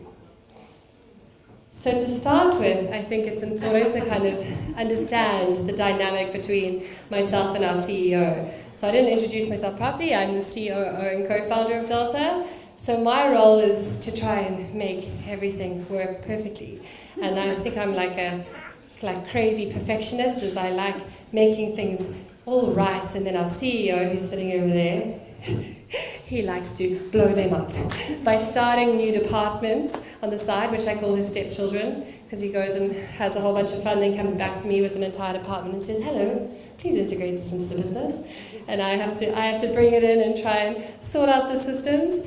But like from being a perfectionist, when we started to scale, my entire year kind of felt a little bit like this.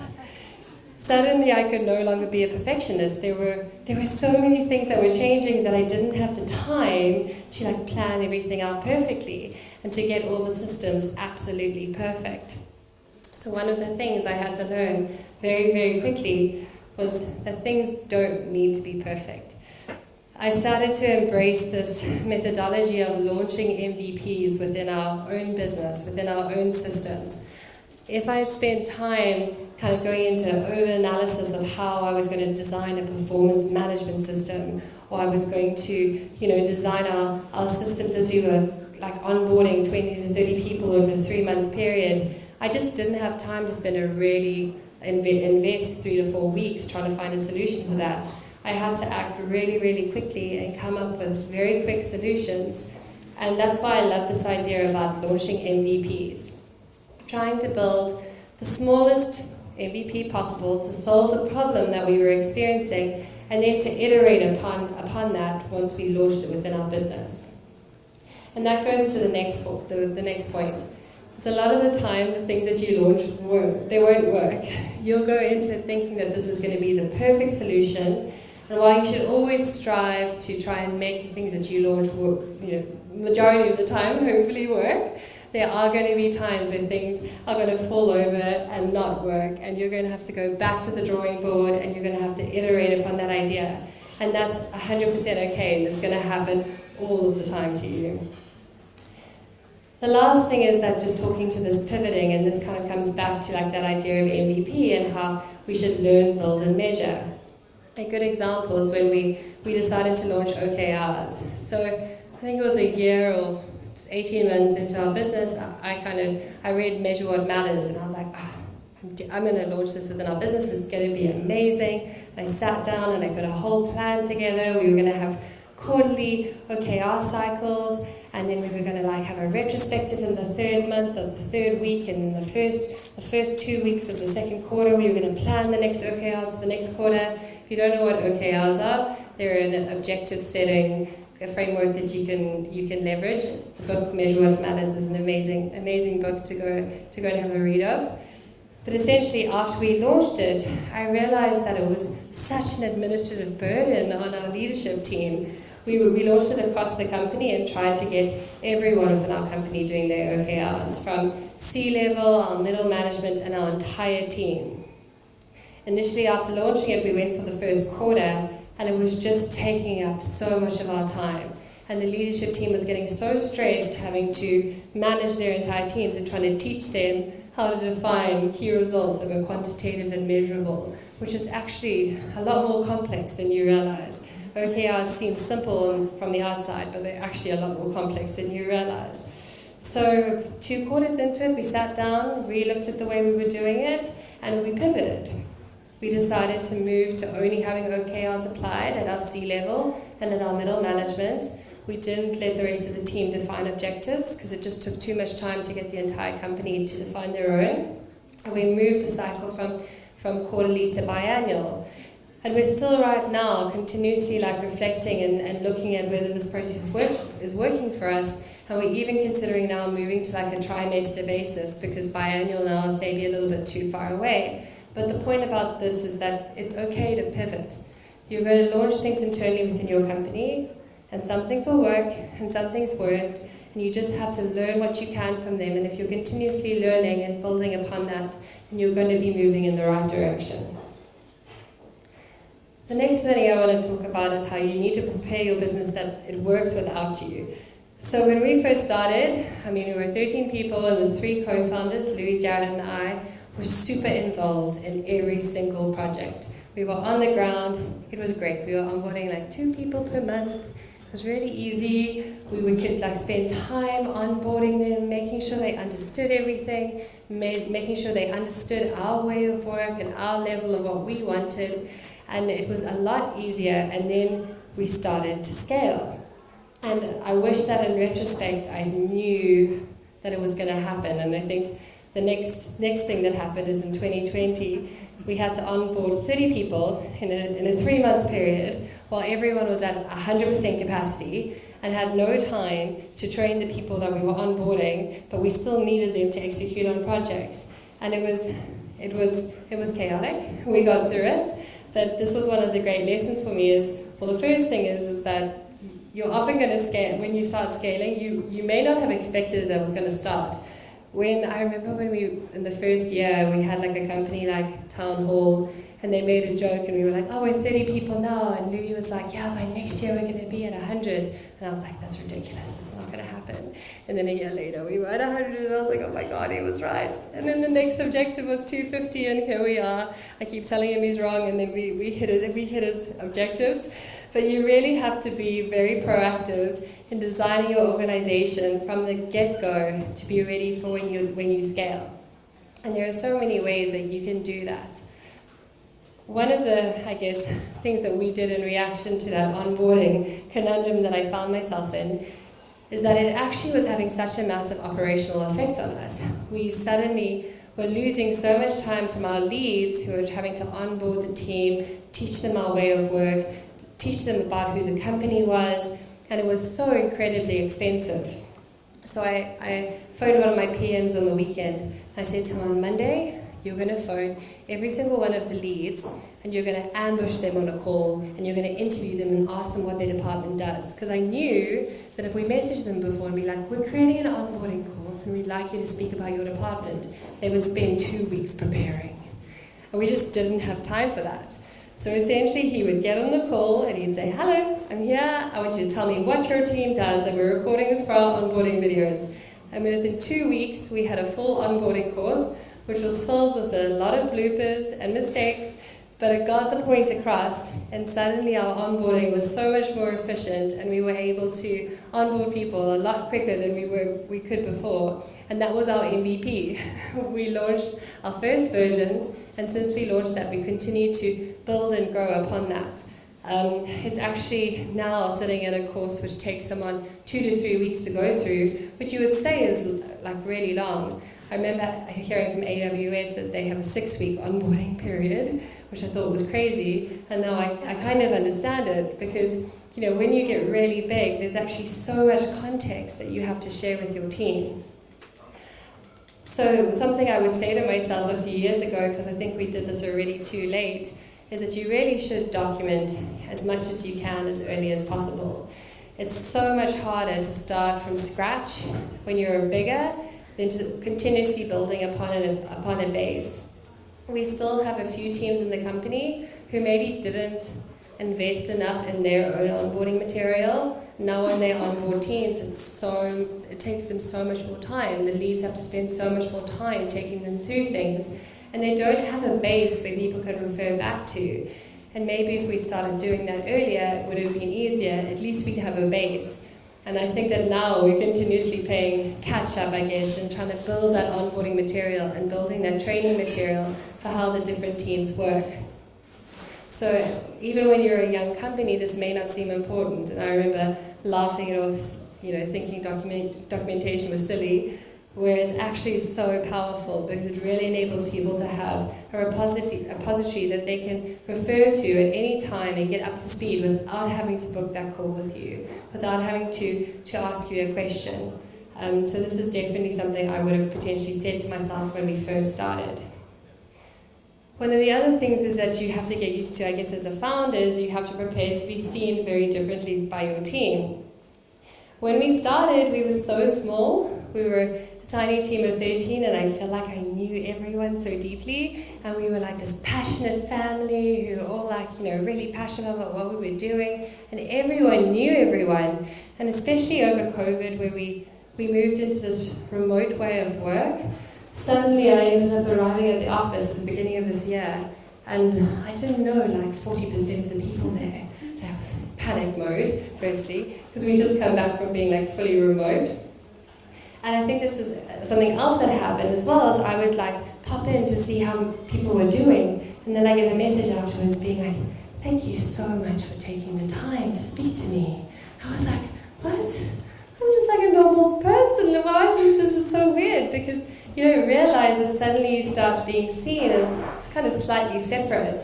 And I feel like no one warned me about this. I thought that we would all see each other as the same forever. And that started to change as you start to hire people, especially when you get to above 150. You're not going to be able to meet everyone in your company.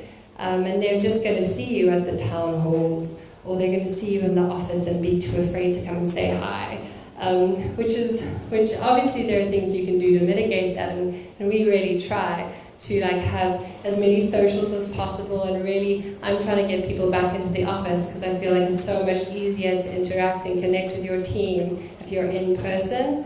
I find remote is really tricky to develop the same relationships that you had when you were all in the same office, and you could just walk up to someone over a coffee and say, "Hello, what are you up to?" So it's really something you have to work really, really hard on as you start to grow. And I think the last thing that isn't here, but I guess that I've thought about after I sent through this presentation, is that communication of your vision also becomes incredibly important. Because you don't have that same airtime, because you're not getting to talk to everyone, every day in the office, and you don't get to meet a lot of people in person, you need to make sure that you are continuously communicating your vision. So for us, we make sure that we have monthly town halls where we're always talking about who we are, why we're doing what we're doing, and where we want to go in the future. And there are different mechanisms that you can employ to try and communicate your vision, whether that's a town hall or a weekly newsletter, or more even sending through more frequent Slack notifications or communication regarding what's been happening around the company. I feel like when you get really big, and especially if you're remote, people start to feel a lot more disconnected from your vision if you aren't actively pushing it back into the company. So that's a bit of a summary of some of my key learnings that I've had over the last 3 years. I hope that was valuable, and I hope it was in 10 minutes. I'm not sure if it was.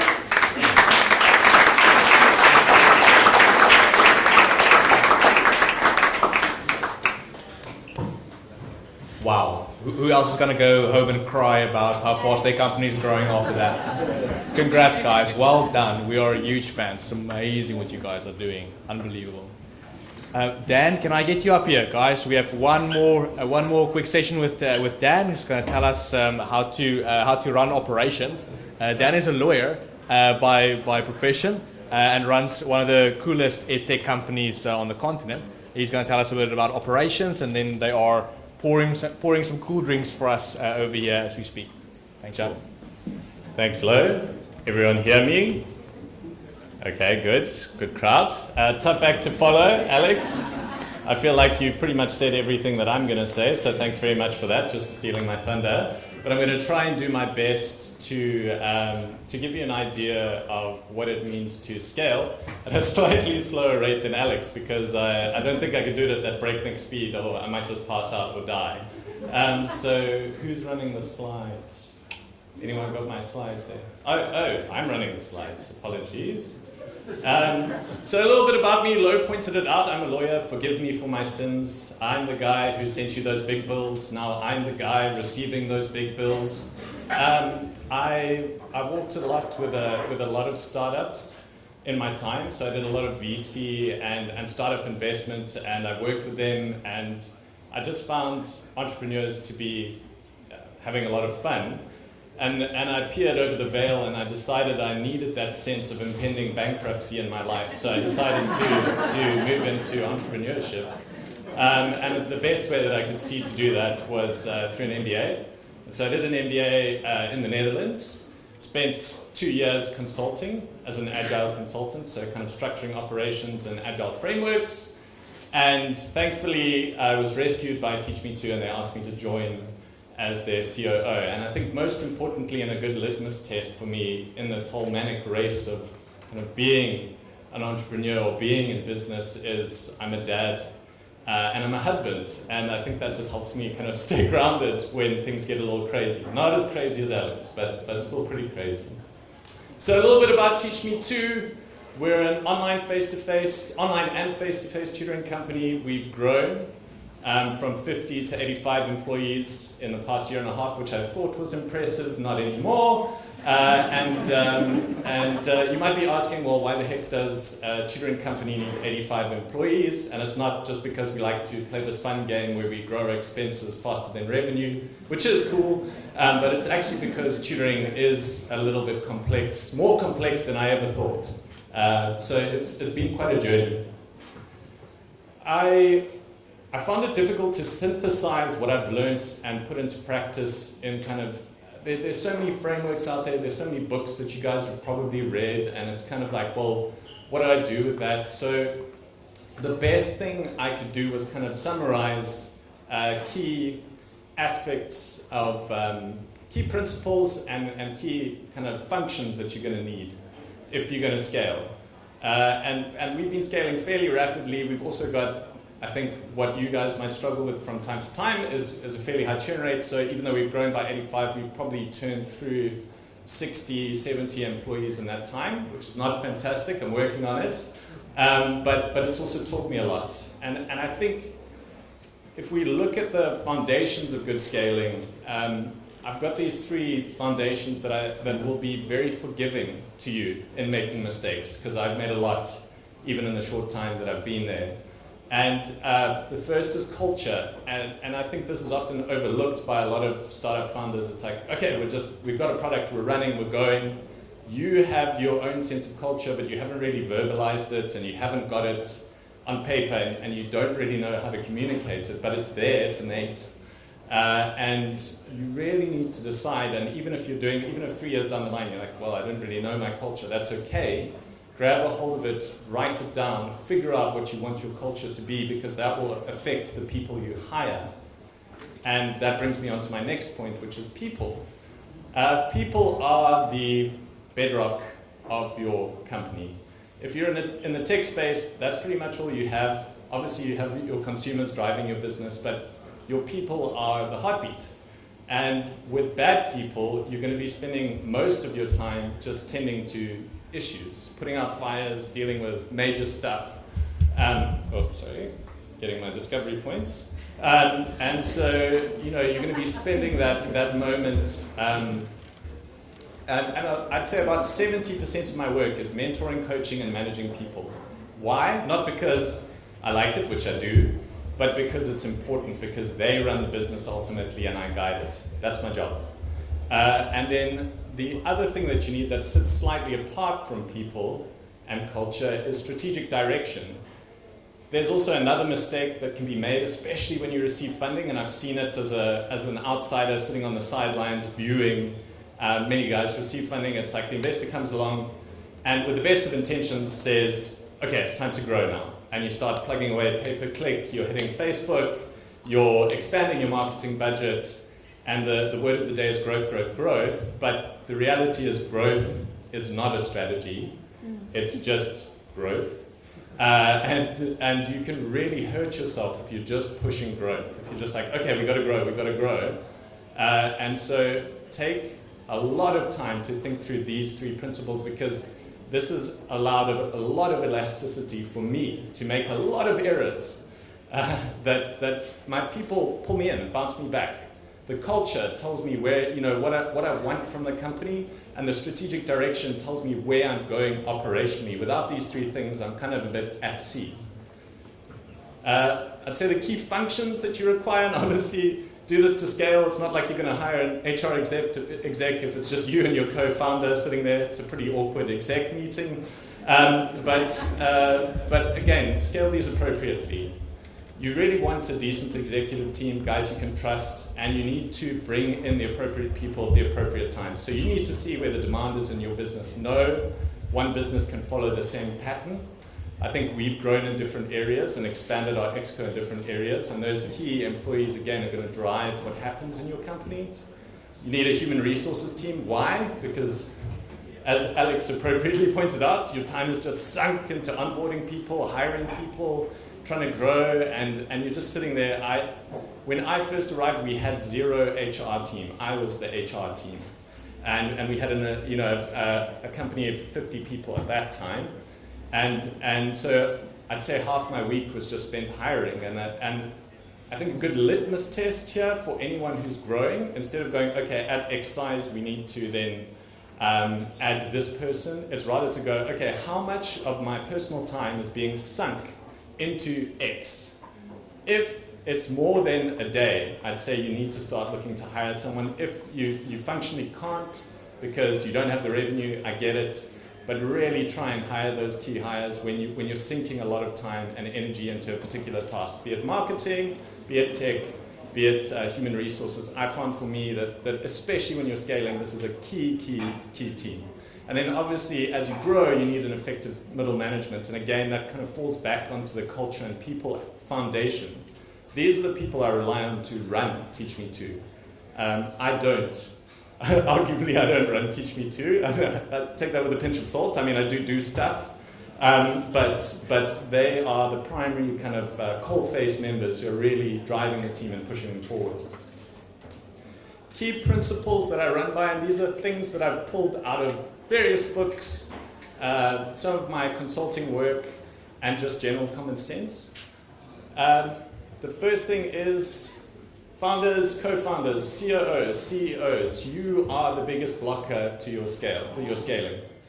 Why? Because you can do it better, and you can, but just because you do it better doesn't mean you should. One of the hardest things for me to do has been to let go and allow my team to make decisions. That's why I spend so much time rather mentoring them and trying to multiply some of my thinking into them, rather than trying to go, okay, I'm going to make a decision here, I'm going to make a decision here, because you become the fundamental bottleneck of your company, and there's no way you can scale that way. So as far as you can, take decisions off your plate. Not only that, you get decision fatigue and you're not in a really good place to think about the bigger picture. It's not fun. Really try and move this towards your team, because they actually know what they're doing and you can trust them, especially if you've kind of gone through the key foundations of good scaling. Think in systems. Much to my wife's chagrin, I am a 3D printing enthusiast. So I have 2, not 1, but 2 3D printers. Why? I don't know, because you could have 2 instead of 1.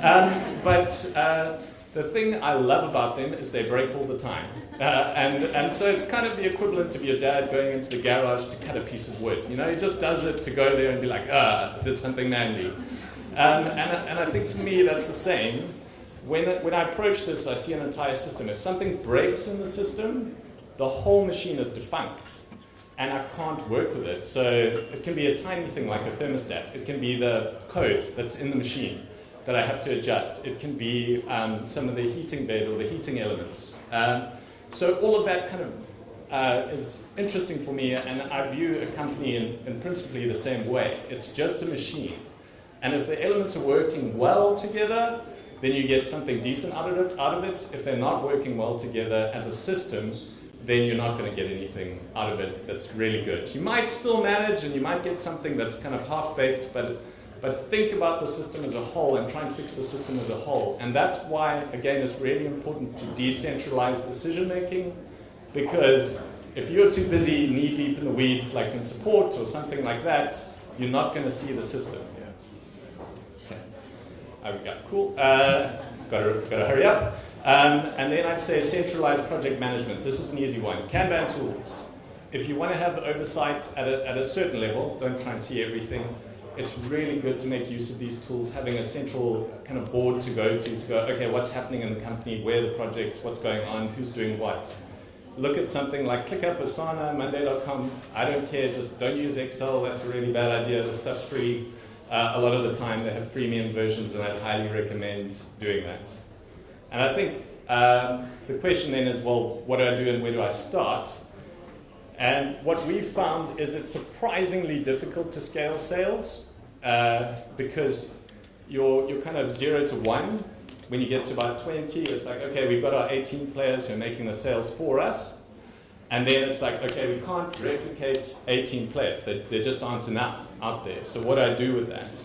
And I would say if you want to focus on anything, it's that whole principle of systems thinking again. If it's an engine, you've got fuel going in. If the engine's not running so well, yeah, you're going to lose a bit of fuel and efficiency here and there, but ultimately the engine's running and you're going somewhere. If you have zero fuel, well, it doesn't matter how nice and shiny your engine is, it's not going to go anywhere. So you really need to focus on this first, in my opinion. Guys argue you should start with retention. I say start in any of those funnels because you need money to move forward and to grow. And that's, in essence, what I've synthesized and learned over the past period. If you guys want to chat, I'm super happy to learn more from fellow entrepreneurs and guys in the business, and I'd love to hang out with you afterwards. Thank you.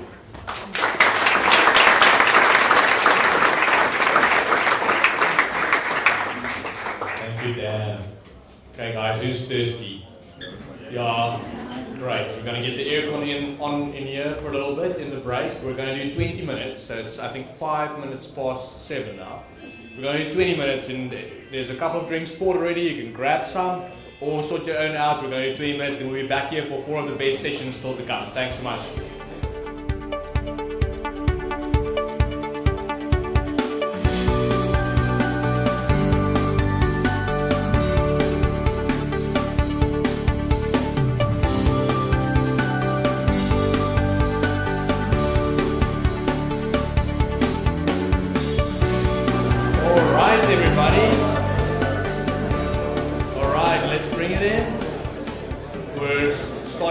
Quite a treat here this evening after the break.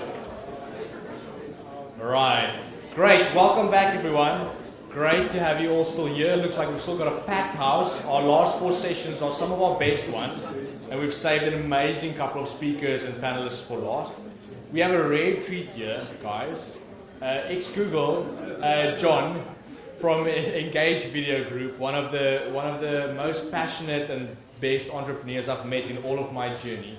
We've asked him to step out of his comfort zone tonight to talk to us about company culture, which is such a difficult thing, such a relevant thing. John, will you mind just kicking us off? We're going to have a conversation, him and I, just about like this beast that is company culture. I think Alex also spoke about it, like how it explodes as a company grows very fast. But John, you guys have had a radical journey, grown really fast, with some amazing clients. And you've been very passionate and very deliberate about building a great brand and company on the one side, but also specifically a great company culture. Like, just tell us your story in like a minute. Like, who is John? What is Engage Video Group? Just start us off there. Just 1 minute. 1 minute, on the clock. No, so I worked at Google for a long time, and I felt like I had a front row seat to some of the best culture in the world. I then started a company called Engage Video Group. Got culture horribly wrong and really struggled early on to get it right. And I think realizing how important it was really sort of gave me a strong push to invest a lot of time and energy in getting it right. And today I look around and I feel like we have a team of very energized, committed people and a very strong culture. Give John a clap, guys, please. an elusive creature here on stage. I'm very excited about this moment personally. John, I've got some difficult questions. But maybe if you say company culture, just like how would you define that? Like what is company culture? Like what do you say to that?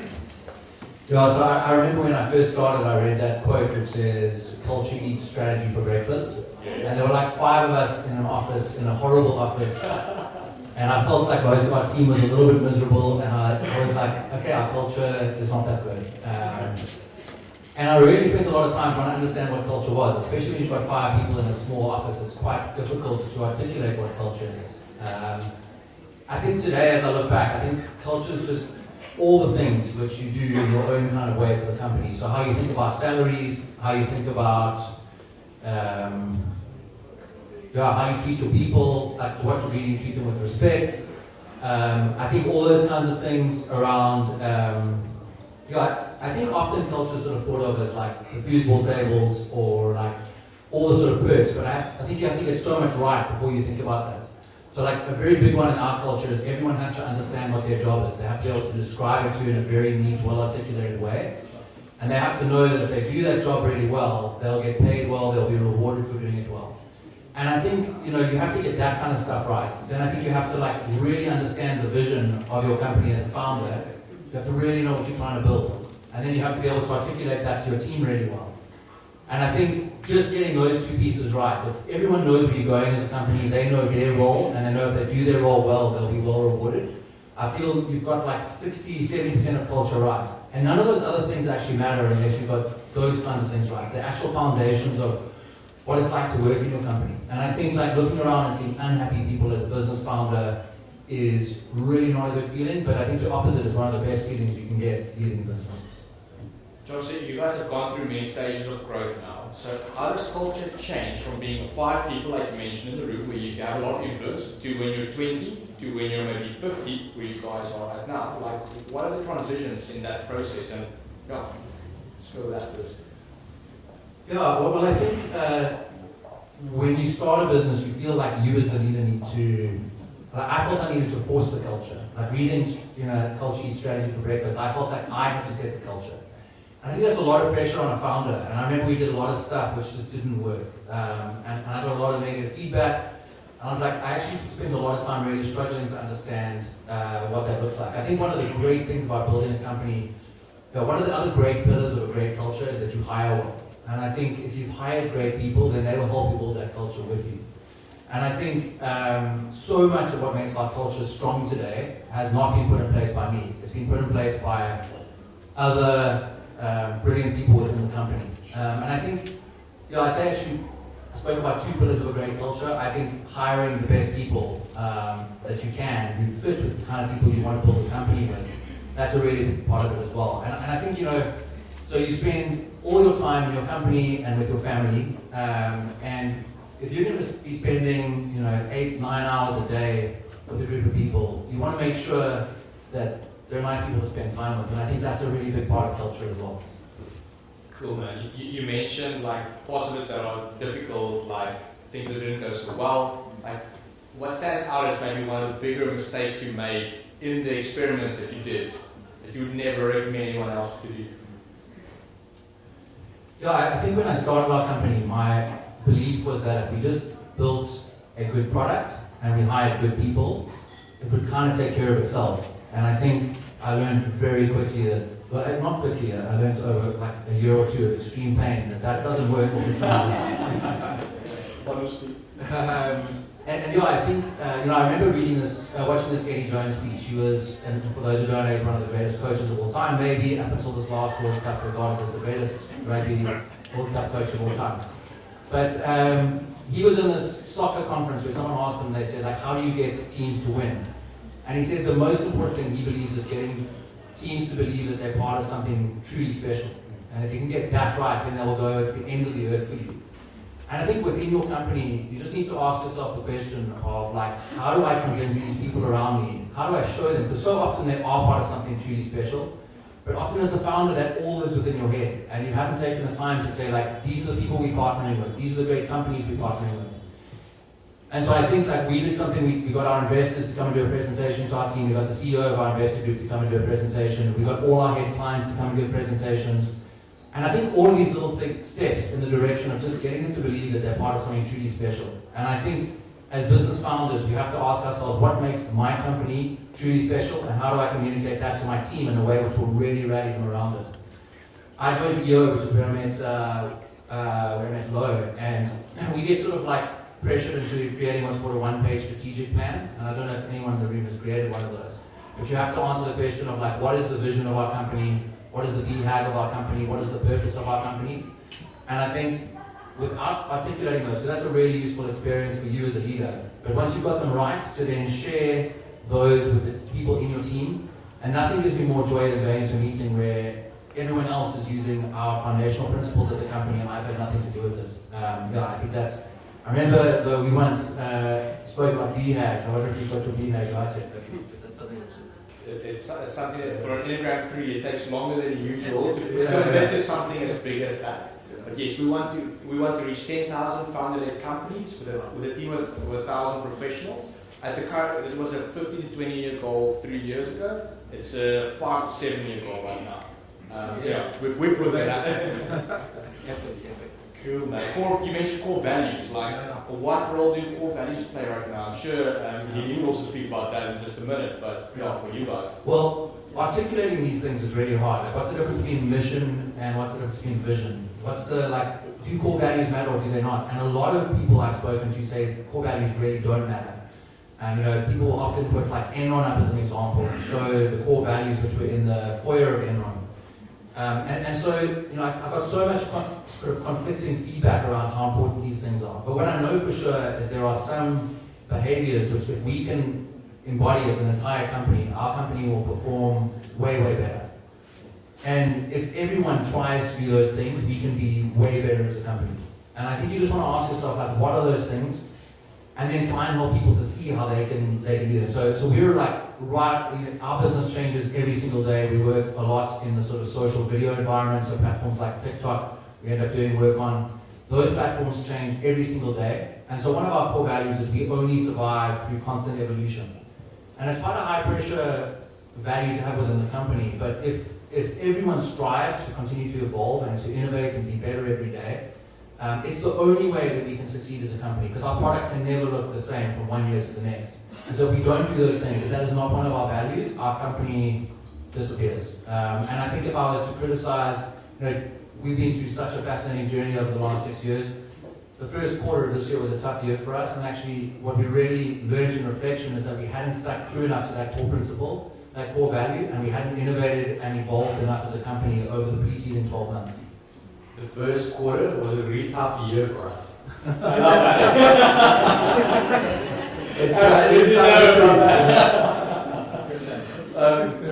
John, I see we've got like a last minute.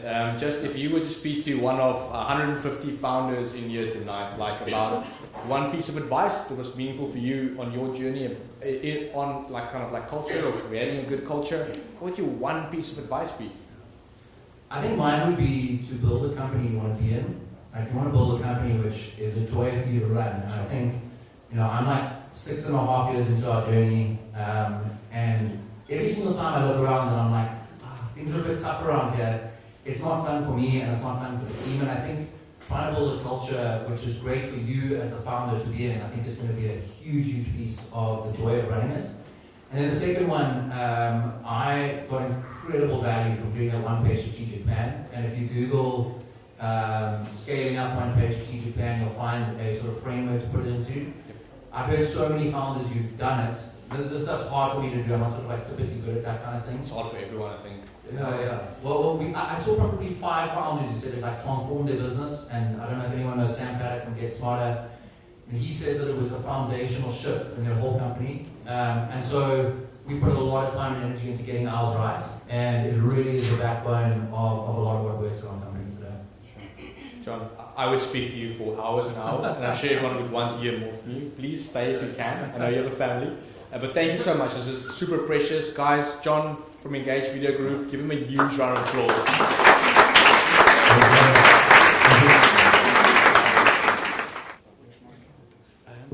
How are we on the back on this? This is good right now, right? Perfect.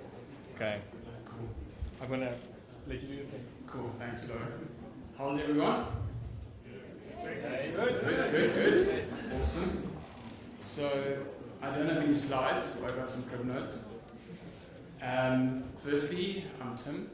My company is called Home, and it is customary at Home that if we give a presentation or we're on TV, we either have to wear some swag or we have to get our brand tattooed on our forehead. So hat will do. If you can't see it, it is a play on words. So it's HOHM, and we are a solar rooftop marketplace. So, to kick us off, who here loves load shedding? Awesome. That's a lot more hands than I was expecting. Don't tell my wife, I fucking love load shedding. But it's not for the reason that you may think. I just want to tell you a short story before I get into what Home does. So I discovered load shedding at UCT. I was studying my final year in 2008 doing finance and economics. And we were having lectures that were constantly being cancelled. Now, after getting drunk on the beach a few too many times, I realized this problem's not going away. And I actually started digging a lot deeper in terms of what this could mean and what inevitably ended up becoming load shedding. At the time, we didn't even call it load shedding. No one knew what it was. Suddenly, just power would go out across the country, and that was the norm. So what ended up happening was this coincided with a business plan that I had to do at the time, and I ended up picking a thesis on the fact that if there isn't enough supply to meet demand, prices are going to go up. And I ended up doing that business plan, and I got so infatuated with the idea that I ended up not going ahead with the traditional roadmap of going to a consulting agency, no offense to anyone who's a management consultant, and I ended up starting my own business. So in many ways, load shedding actually defined my entire career path. So it was very unexpected, very abrupt, but I'm very grateful for it. So that's why I love load shedding. What ended up ensuing was basically 14 years of building multiple businesses in the space.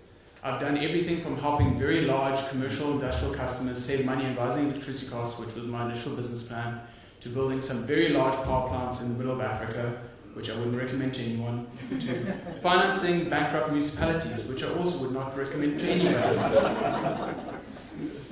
But in the middle, I did build a software business that also started metering and billing many, many customers for accurate electricity bills, which I'm sure some of you may hate getting your electricity bills every single month. My previous business made sure that those bills were always accurate and you weren't overcharged. And what was very interesting about that business was I started realizing that software is actually the missing piece in the entire energy value chain. The technology exists, the construction capability exists, and the funding support exists. But what really was missing is how software can actually enable the entire industry to scale, which is really what all of us need in terms of building out the sector. So, to maybe get into some of the tailwinds, because I'm supposed to talk about kind of a rapidly growing industry specifically around energy, we all know load shedding has been the worst it's ever been. This year really has completely, I think, taken everyone off guard, and unfortunately the outlook does not look good. So if I was a weather forecaster, I would say, buckle up, it's going to get worse. I do have a solution, we'll get to that at the very end, subtle punt. But for the time being, things are not looking great at the moment, right? And I think all of us have become accustomed to what load shedding is. We've kind of rejigged our entire personal life around load shedding, whether it's cooking things at home, looking after the kids, watching TV with your mates and friends. It's just the reality of life unless you come to home. So, talking about some of the tailwinds. I do want to zoom out a bit, so we'll come back to home in just a bit. Let's talk about the polar bear in the room. The first tailwind is climate change. Now, what climate change used to be was a floating polar bear in the middle of the Arctic saying, this is why we need to switch to renewables. And the reality is, in the last 15 years, a lot of things have changed. The doomsayers that did exist at the time that were trying to preach propaganda have actually been proven right. And we all, in some shape or form, whether you are in South Africa, in Africa, or anywhere else in the world, have really felt the change in climate change. So it's undeniable that it's not going to go away, and in fact it's just going to get worse. So it is one of the most important fights of this generation to fight climate change. The second thing is that energy and IoT are converging. We are shifting away from massive utilities that are either state-owned or privately owned, providing us utility and energy services, and lack of data. Every single device that is installed in this network going forward, whether it's a solar system, an electric vehicle, a heat pump, or even a geyser controller, is going to be connected to an ever-growing connected network.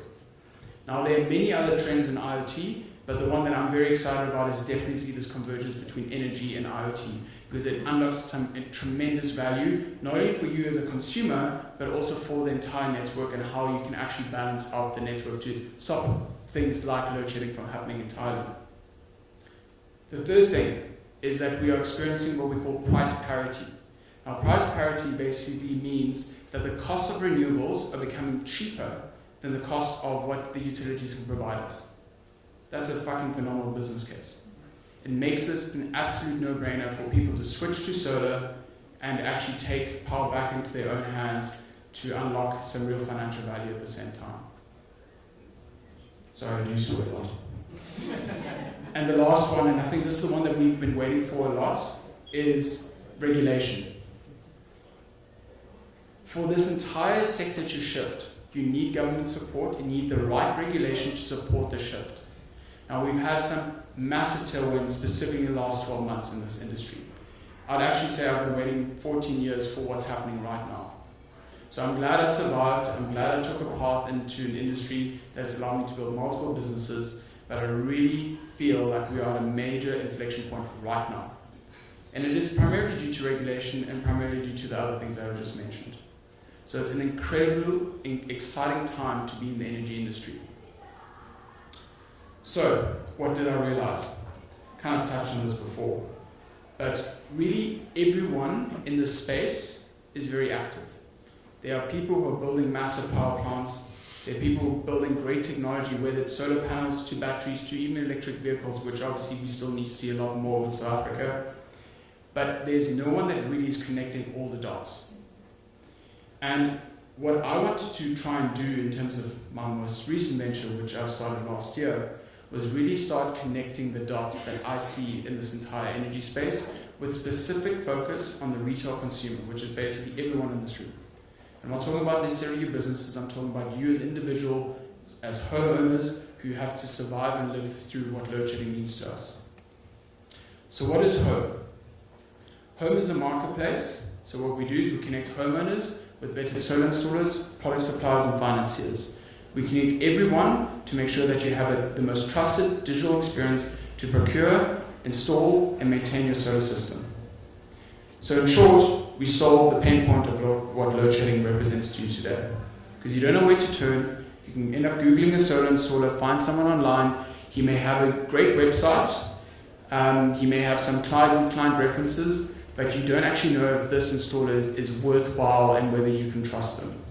So there's a lot of fragmentation in the space, and what we do is we take the 4,000 installers ultimately, and we'll connect them into a network that you as a consumer can rely on and you can trust. When you spend 100, 200, 300, in some cases even 900,000 rands, you won't believe, on a solar system.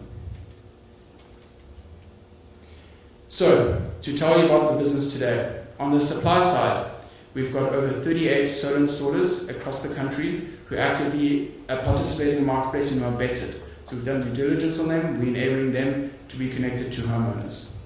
We signed a 500 million rand deal with Nedbank to disperse solar loans to homeowners, and it's the first loan of its kind in the country that doesn't require you to securitize your property or existing mortgage. That is the kind of stuff that needs to happen to really unlock the potential of this space. On the demand side, and I'm surprised I'm standing, because we are processing thousands of applications through our marketplace every single month. In fact, I just wanted to share a small side story. I don't know if Michael's here or if he's still surfing in Bali. Still in Bali. Okay. Okay. So maybe you can tell him. When I approached OCFO to take over our books, I think Michael had the shortest sales pitch he ever had. He prepared his whole pitch deck, And he basically said, like, we had set aside 45 minutes and I was calling on the phone in between meetings and he was trying to give me the pitch. And I said to Michael, I don't have time. I literally do not have time because that day Nedbank announced the partnership and we had over 1,000 people come through in less than 24 hours. And the volume in this space is something like I've never seen before.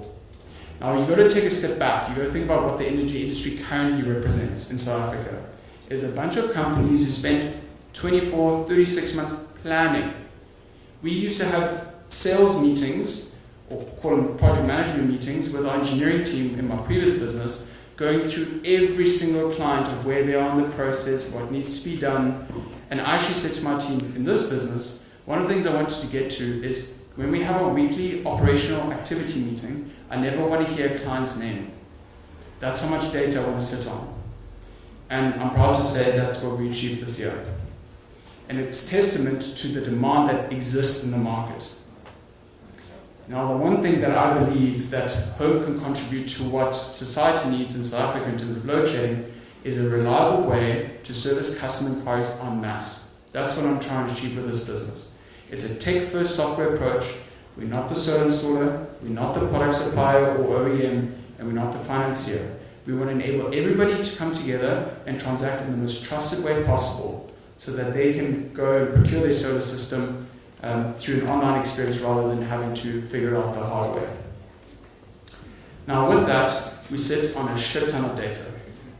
We've mapped out over 47,000 rooftops in South Africa, and I'm very proud to say we've now trained a machine learning algorithm, which is like a little child, that has learned quite a lot in the last couple of months, and we will be releasing it in Jan next year. It will basically allow anyone to drop a pin of where your home is based, and will automatically generate a custom solar proposal based on the pricing dynamics in our marketplace within less than 60 seconds that is 95% accurate. The power of data. Right? We do need some AWS servers. So that's what excites me. This energy industry needs to move away from all the engineering and construction capability because it's so good. The engineers in this space are fucking amazing. But what they've been lacking, what the industry's been lacking, is the ability to scale and do it in a way that's never been done before. So, today we provide you the most convenient way to procure your solar system. Tomorrow we plan on providing you the turnkey solution for everything to do with your home. Whether it's energy efficient lighting, heat pumps, solar water geysers, geyser controllers, and you won't believe it, but most recently we've been asked about electric vehicle chargers too. So that is what Home is trying to provide as a consumer retail brand. And my ambition in the future is to provide the ability for all of our homeowners that are connected through our network, and this is a decentralized network without any blockchain. We're going to connect each individual homeowner to participate and sell power back into the network at the certain times when the network needs it the most. So this is not going to be necessarily when you're going to be generating power at midday, which is typically the peak of a solar system production line. It kind of will take what you produce at midday, store it in your batteries and shift it. Because South Africa doesn't have a supply crisis, we have a demand crisis, which means we're only missing power in the mornings and typically in the afternoons, which is why we have load shedding. If we had a supply crisis, power would just be out. We'd be living like Nigeria, which is obviously not the current situation that we have here. But we still have a very real, very impactful energy crisis. So what you want to do is you want to take the power that you generate at midday, shift it over to the peak when Eskom and City of Cape Town and all other 208 municipalities, most of them delinquent, needs the power the most so that you can actually avoid the severity of load shedding. Now, that revolution is called the rise of the prosumer. That's when you and me as consumers, where we're sucking power from the network and we're starting to generate power and giving it back, and we become prosumers. So we're shifting from being a consumer to becoming a prosumer that will actually provide power back in and help the network. And the last thing I'll say, which is what excites me the most about this, it's when me becomes a we. And that means that you as a homeowner can help your neighbors, can help your grid, can help the entire fucking country fight load shedding and climate change and save the planet. So if you want your solar system, last punt, go home immediately, don't code it today. We will deliver it right now. It will go in 5 minutes. If you want to do it in less than a minute, wait until next year. But I know you're here right now, and we'll help you get there. Thank you.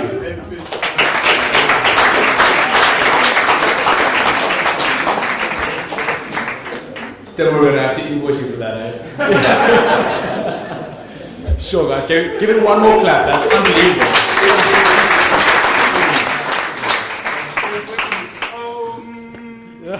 Right, good evening. From saving the country to saving cultures. I can't do the country, I can do culture at a time.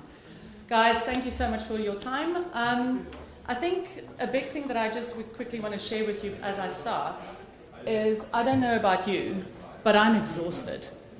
Because there are so many tools out there and there are so many theories that we need to follow as leaders. It is situational leadership, then it's armored leadership versus belonging leadership and cultures, and then there is secure-based leadership. There is all of these things that constantly gets thrown our way, and we just need to adapt, especially generations coming into the business saying, we want this from you, we want you to change your culture to this. Just talking about this exhausts me. I don't know how you guys are feeling. My idea is simplifying culture. It's not easy, but it can be simple. And it really is about what it is to create a healthy working environment. John, you spoke about culture and what it does and how people think about culture being different, and that's what I want to speak about today. The interesting thing that you need to realize is that, first of all, LinkedIn said in a study that they've identified during COVID, we are going to work hard for our talent. It's now about the whole employee experience. Used to be customer experience or client experience. We're going to work hard. The second, Generation X, Y, and Z, they want those three things. They want inspirational colleagues, not just inspirational work. The people that they work with need to be inspirational. They also want a purposeful mission. And what I mean here is not just are you focused on your big why. For example, software dev guys, there might be a few in the room. Is the code that I'm doing interesting stuff? Because if it's not, I've lost my mission and I've lost my purpose. And then we're starting to lose these guys. And then a big thing, which is obviously plays right into the credo at hand, is employee skills development. What are you doing in order to keep me as an employee and to develop my skills? And I want you to take note of this one, is that managers account for 70% of employee cultural experience. If you have a healthy working culture, if you have an unhealthy working culture, your managers play an important role in this. So just a quick show of hands, how many feel that you have a healthy working environment? That is amazing. How many of you are frustrated with your working environment that's been created? I can see a few hands here, especially there, thank you. Right, so let's see if we can change that. And if you have a healthy one, play on your phone, do whatever you want, it's fine. No, I'm just teasing. Right, so, the work that I do, people say to me, I do so much for my culture. You pointed it out, John. It's like, great, what do you do? Oh, we do amazing races, we've got Employee of the Month, we put the values on the wall, culture is sorted. Bullshit. Normally what I do is I give myself a bit of a face slap and I go, oh my goodness, but that's the judgmental thing that I do. What I really want is that people can really fundamentally understand what culture is about. It's not just this. Yes, this plays a part in it. But guys, just because you put I think someone mentioned putting culture on paper, just because you put it on paper, no one can meet your culture. I'll speak louder. No one can meet your culture, they physically have to experience it. And they can only experience it if people have habitual behavior. So culture is about how you do things around here, how we are being with one another. That is what culture is. You can't get someone to meet the culture.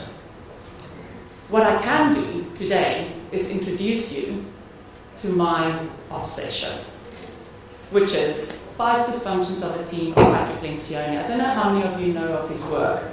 There might be a few. So we speak about healthy cultures, unhealthy cultures, engaged cultures, all of those kind of things. And basically what you can do is you can use this platform to identify what your culture looks like and whether you've got a healthy or an unhealthy culture. So the first thing is what happens in an unhealthy culture is absence of trust. You can see there it says it's rooted in the lack of vulnerability.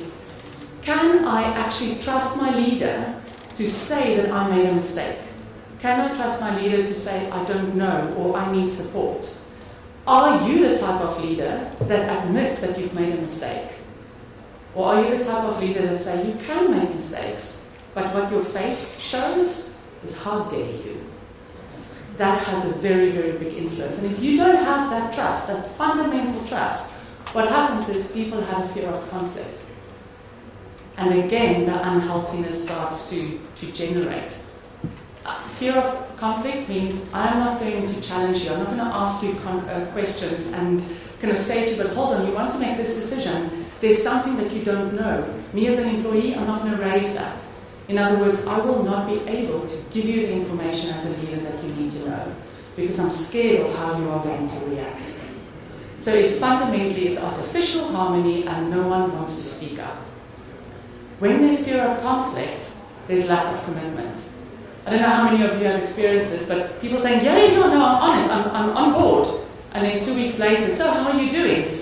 Yeah, I wanted to come back to you to talk about it because I kind of changed my mind. That is the lack of commitment.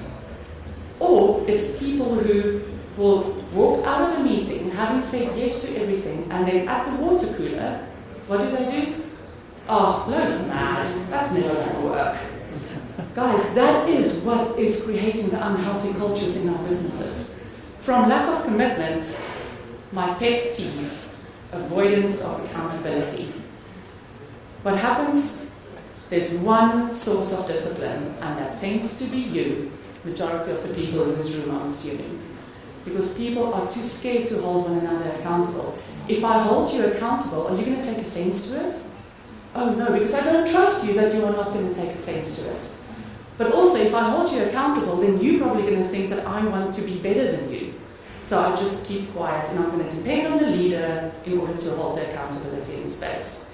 And after the holding the avoidance of accountability, it goes into the inattention of results, which means I hold my cards so close to me, and it's about me. If I as the finance department can figure it out, it's okay if HR suffers of it. I'll just blame them. So it's that personal ego that comes into play. Absence of trust, fear of conflict, lack of commitment, avoidance of accountability, and inattention to results. That is what creates an unhealthy working environment. So my invitation to you is about your role. 3 things. First of all, you need to be present as a leader, as a founder, as a creator of a business. If you are not present and if you not put culture as a strategic theme, similar to what you said earlier, culture speaks strategy for business, it's not a side project.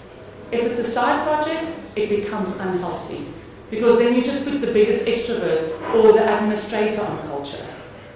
How does that work?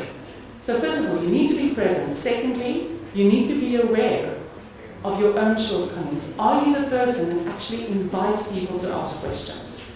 And that is allowed to challenge your thinking so that you can get the best from what's in the room. And then thirdly, you have to develop the skill for people to be able to have difficult conversations, for people to know what it is to take responsibility and ownership, for people to be able to give feedback and receive feedback well, and for people, the leaders in your team, to not claim the wins for themselves, but rather share it in a whole audience. Otherwise, it becomes festering and you break down every single level again. So that's the role that I want you to do. The how, you phone me. No, I'm teasing. No. Anyway, the how is, if you think about it, if I can just quickly go back there, absence of trust. Dig into people's personalities. Let them get an idea of how each other ticks and the blind spots and how we work. In the fear of conflict, teach them those crucial conversations. It's about that skills development. I launched a book in last year, 2021, hey? Yeah, 2021, all about how do you develop high-performing teams.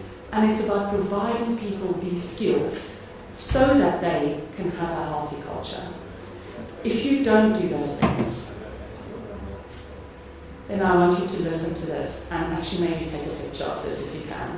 Because nothing kills a great and engaged employee or culture faster than you tolerating a bad one. If you tolerate a bad employee, someone who breaks trust, someone who almost digs just to kind of create a little bit of drama, someone who doesn't or who commits and then go to the water cooler and talk about it badly, someone who doesn't speak up about holding each other accountable or blame or justify, that is what a bad employee looks like. Apart from other stuff, of course, but in this context. If you tolerate that, that is what you say is okay within your culture. Then the unhealthy culture, you are partly to blame for that. So, those who know me, I often say, knowledge is power, right? It's bullshit. Action is. And based on that, there's 3 things that I need you to do. The first one is, what can you do to emphasize your culture? And I say that, what habits and behaviors are you portraying within your business? Are you actually creating the space where people can challenge you? The second thing that I need you to do is start developing your own high-performing teams. Don't just put it on the admin person who's supposed to be in charge of culture. Take a present, literally vested interest in it. Look at, are you showing vulnerability-based trust? Do you allow for passionate debates? And are you also committing to the cause? And then lastly, are you actually developing your individuals? Or do you just pay lip service to it? And honestly, if I wasn't clear, this book will really help you, just so that you know. A little bit of a bump. Guys, culture and engagement is everyone's responsibility. It's your responsibility as much as it is the team members. It's about creating the two-way street where they can also commit to the business. And then it will really become a healthy environment. So go and implement this if you can. If you can't, there's so many people that can support. But please make sure that people rather burst with pride about your culture rather than gossip about it. And then what you can do in the end is foster compassionate growth and performance. That is what the healthy culture is all about. Thank you.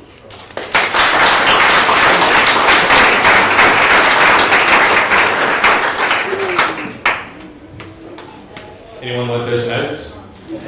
Thanks, Aline. Thank you so much for sharing. Your passion just seeps through always. Appreciate you being here. Thank you so much. Can I have my investor panel on the stage, please, guys? Henry, Michael, Anton, guys, we've come to our last little panel discussion for the evening.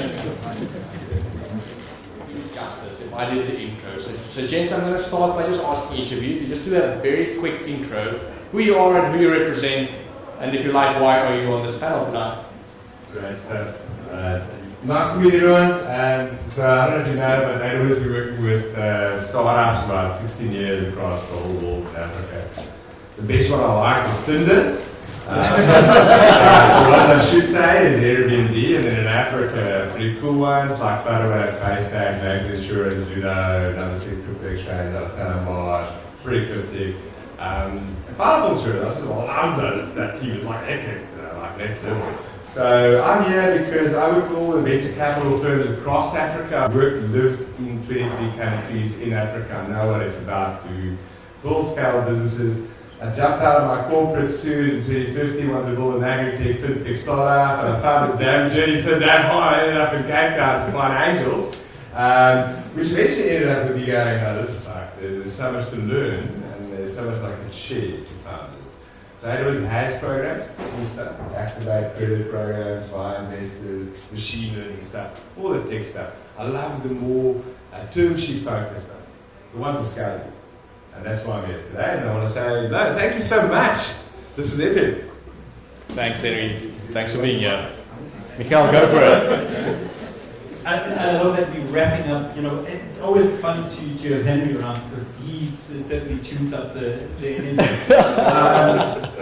So first and foremost, thank you for putting this together.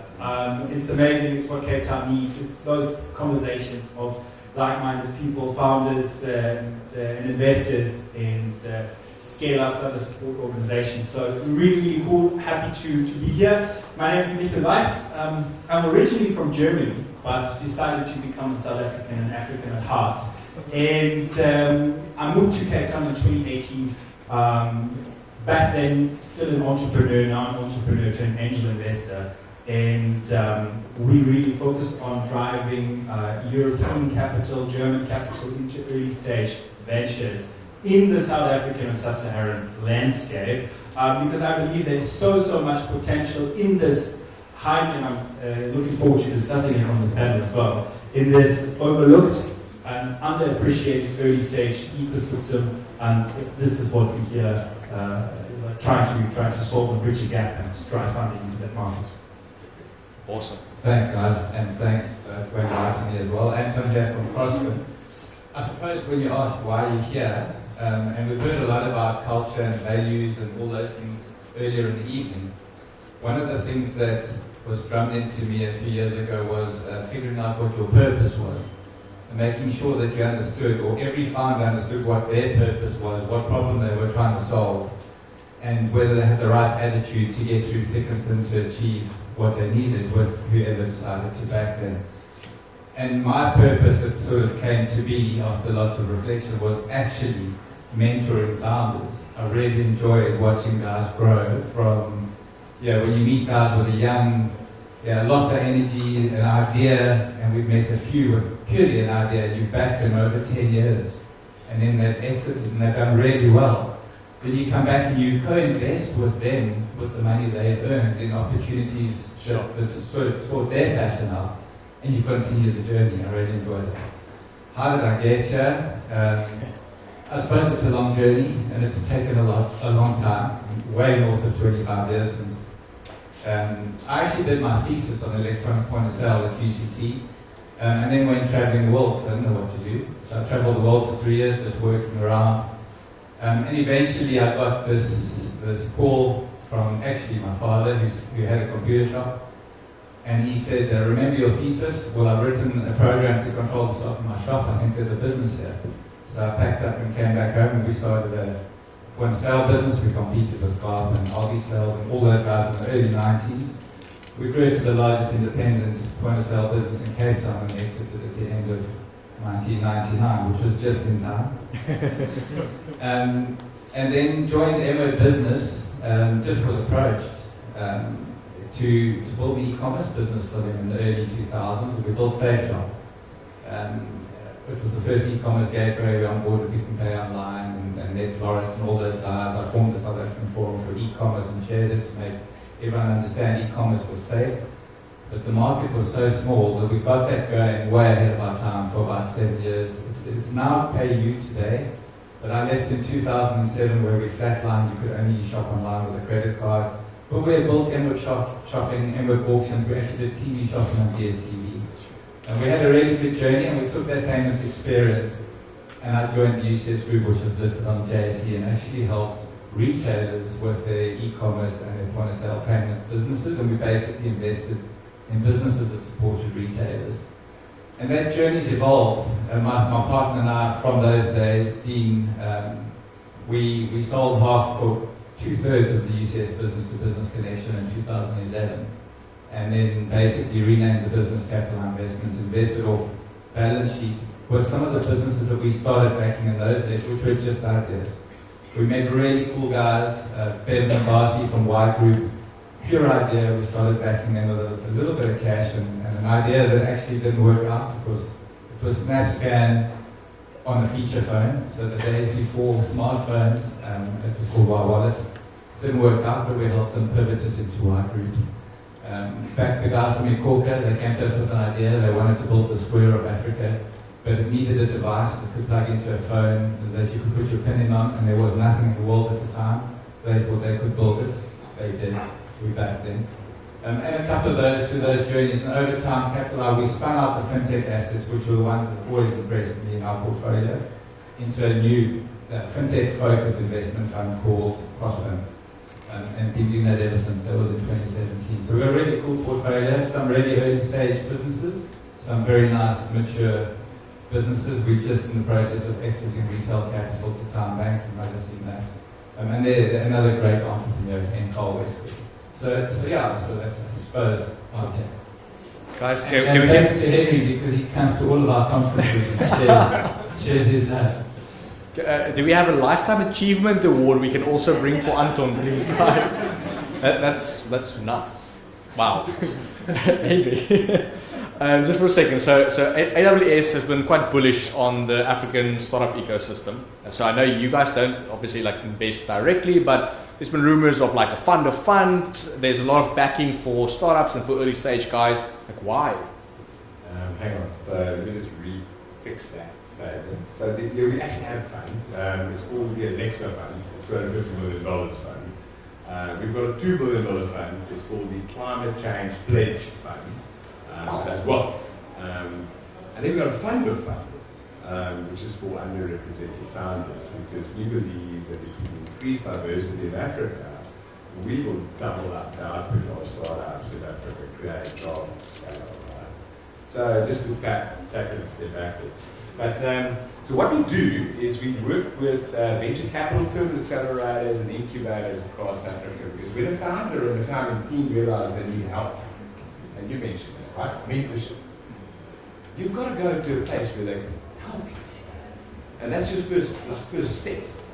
So I went around Africa, did startup days in Lagos, Accra, Ghana, free stuff, lots of good food and lots of great founders. Kenya, Nairobi, Joburg, Cape Town, more than 2,000 founders. Guess how many had an idea and haven't built it? 80%. I had 2 tracks. There was a track for technical stuff, how to build fast, how to innovate on behalf of your customer, use the right tech, right? But there was also the important stuff, culture. You know what the Series C, Airbnb's investors said to the startup founders? Don't fuck up your culture, here's your money. All right. And these were oversubscribed. It was the business, the entrepreneur, the business stuff. And I heard a nice comment earlier about unicorns and chasing unicorns. No, it's not true. And what I do is I look for founders that have early propensities and look for help and where you're going to get that. So I go there. And that's where we work. And yes, you can build with creative stuff. So I won't take the moment. You have a stuff. Thanks, Henry. Michael, I'd love to hear from you and Anton. You guys, in terms of investment mandates, so you are here because you represent quite early stage investment, which I think all of us will agree, super early stage investment on the continent. It hasn't been a major feature, not in South Africa, not in the rest of the continent. It's changing, but we want to hear how you guys are thinking in terms of early stage investments. Like what is the mandate? Yeah. So when I say early stage, I'm referring to typically being maybe outside the family and good friends, the first entity that will come on board and write like a $25,000 check, and with a specific focus on also guiding the individual. So I'm coming from a venture building perspective. I've been building companies, been an entrepreneur myself for the last 10 years, and so I know how stressful it is, especially in those early days. And my biggest achievement in my career was the first 50,000 euros, where someone said, Michael, I believe in you, what you want to do, I dedicate my time and my capital towards you, and we walk this together and we'll make it work. And now I'm in this very fortunate position where the circle can close and I can give that back. And I have seen so many ideas in Cape Town, in South Africa, in sub-Saharan Africa, that would have gotten funding a long time ago in Europe. And over time I was questioning, why is nobody writing these checks? And then also in talking to the founders, obviously there are some I think there's a little bit of a knowledge gap, which is also not a problem. It's not that we have tons of serial founders here. I mean, most of us, when we start a business here, we're doing it for the first time.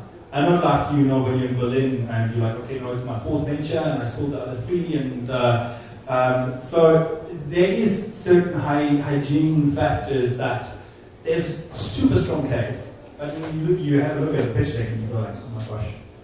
And then in most cases, that falls through. That is just pushed through because nobody takes the time. But when I speak with the founder, I'm like, I absolutely get your idea. We've got 54 countries with borders, therefore transport, infrastructure, logistics, and we had a lovely presentation earlier from home. I never forget the name, hashtag, on energy.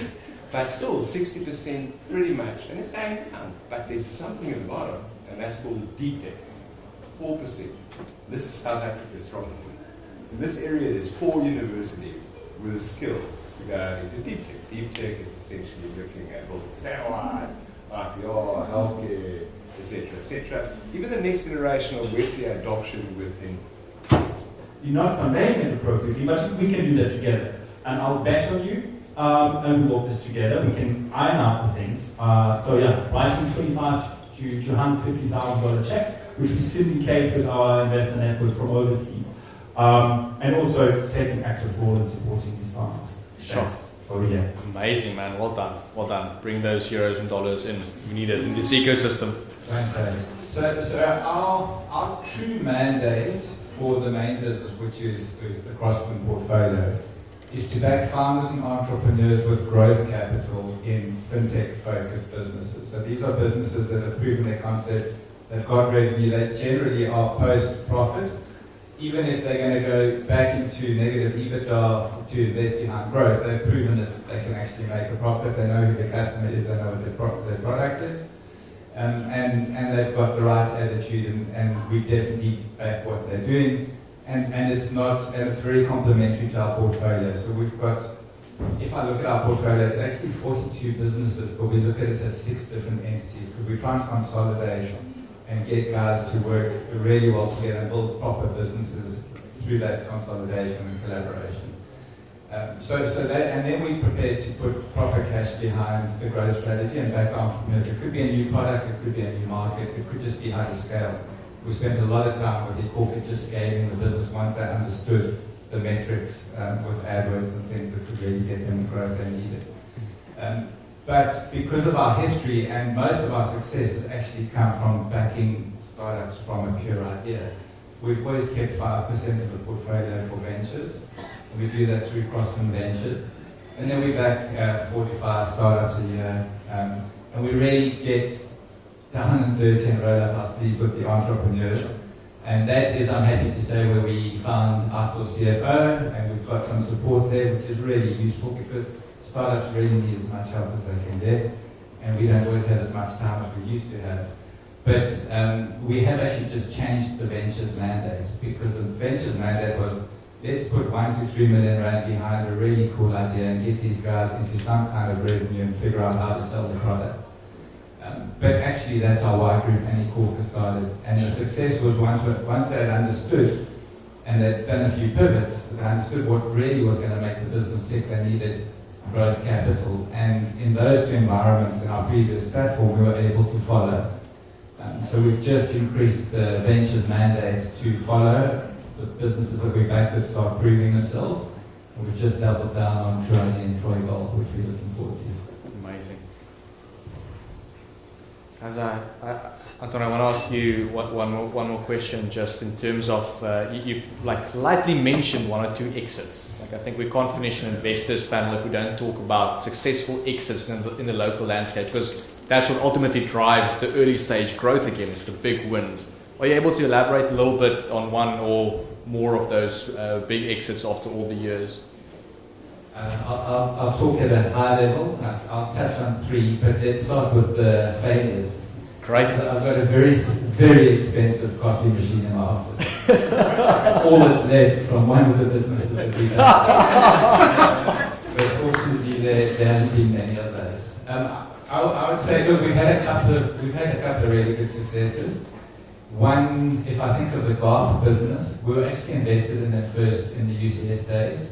Then we did a really good exit, we thought, to invest in classes back in the day. And more recently have just acquired them at, I think, north of 3 times that exit, which we thought was a really good exit. And it's been growing from strength to strength. The current exit with retail capital is a really good exit. I can't complain about that. But it's a sweet one because we've only been invested for 4 years. We've really helped the guys grow the business because we've integrated to all of our portfolio businesses.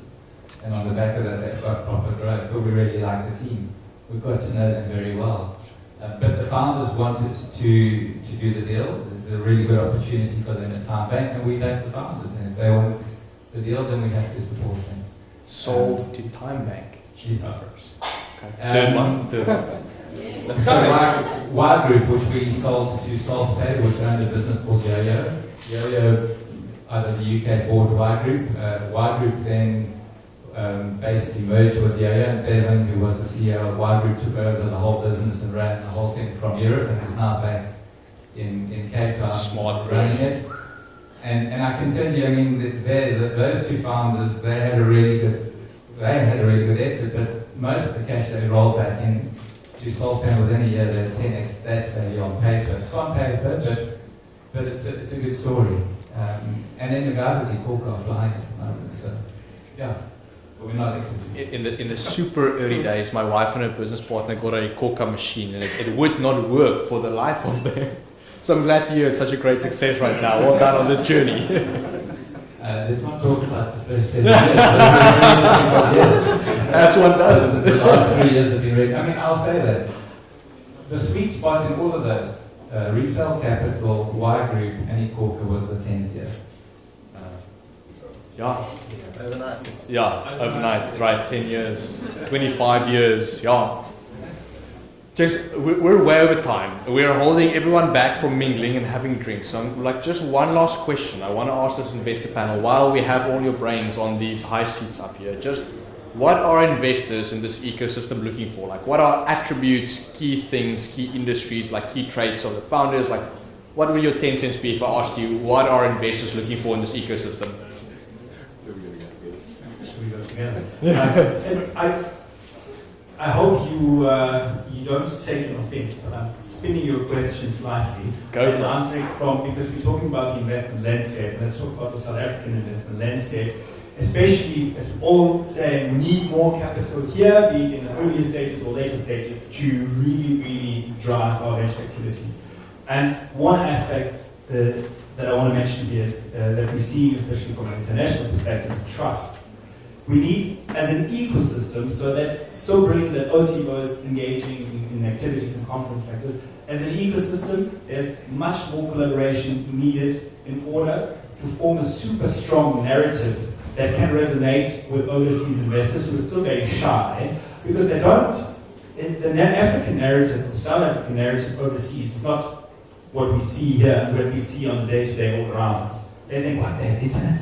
Really? I thought that all people in Africa are poor. There's no venture, there's no technology, and this is something that goes throughout a big portion of the European population, for example. And with that also comes a certain hesitation when it comes to investing in ventures. So we see what we have around here. We have to talk about it, we have to push it through, and we have to celebrate these wins, because I'm hearing of your exit for the first time now, and I'm in the ecosystem, you know, and those are the stories, like all this power that we see here. We need to push the narrative, because trust is incredibly important when conducting investments. People are investing and co-investing with us because they know me, because they know our work, and they know the founders that we put forward to them. Yeah. But not every founder has that opportunity, and the ecosystem as such has to push a much stronger narrative, because the narrative and the power is here. That's my answer to your question. Great. Thank you. Sure. You weren't born. That's what we're here for. Go for it. Go for it. Okay, I'm just going to resonate on the numbers, right? So Africa is actually still growing in the number of funding rounds when that is down about 30+%. And the actual dollars, the total volume. Africa is growing literally at 20% this year versus previous year. UK is down -4%. We are defying gravity in this continent. There has never been a better time to still start a startup. But you have to do it in the right way. There's a science, there's a pre-seed round, there's a seed round, and there's a series, there's a scale round. That's why I love being here. Because our CFO really helps with the gap analysis, your cap, investment levels, your financial position. So it's really easy to get $100,000 of credits from AWS, to build on AWS and, build, I don't know, for the next 2 years. That's not the problem. But you've got to think sales, scale from day one, and for that you need to get your basics in place. You've got to do technical due diligences. And we do that with partners. For startups. So really good stuff, security, scale, efficiency, this goes on, right? Success for a founder. By the way, more than 60% of all founders in B2B is invested. Wow. So if you get B2B business, you should be able to get more investment. Sorry, that's how it is. Because it's like a SaaS business, scalable. From an investment lens point of view, there's like 62% is invested still in fintech. I always say, well, everything is fintech. No, it's not really true. Because in Africa, we're solving our challenges. We've got 54 countries with borders, therefore transport, infrastructure, logistics, and we had a lovely presentation earlier from home. Can I never forget the name? Hashtag. On energy. But still, 60% pretty much, and it's going down. But there's something at the bottom, and that's called deep tech. 4%. This is South Africa's strong point. In this area, there's 4 universities with the skills to go into deep tech. Deep tech is essentially looking at both satellite, IPR, healthcare, etc., etc. Even the next generation of Web3 adoption within usage like that, right? So very broad definition. Yeah, exactly. But so the landscape changes where you are. Cape Town is not the same as Stellenbosch. It's not the same as Johannesburg. Your mentors are different there. You've got to really network. This is why you're here, isn't it? Is to learn that. And I think it's super cool that everybody's here and that you've arranged this. This is even better. On changing the narrative, so true.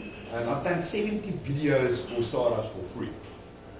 Get their story out. I did a CNBC interview with CNBC Africa. Is anyone going to watch that? I don't know. But we did it to talk about Africa and the narrative. And by the way, there was actually this thing called 5 unicorns and 1 year from 0, actually 1 Jumia as an exit.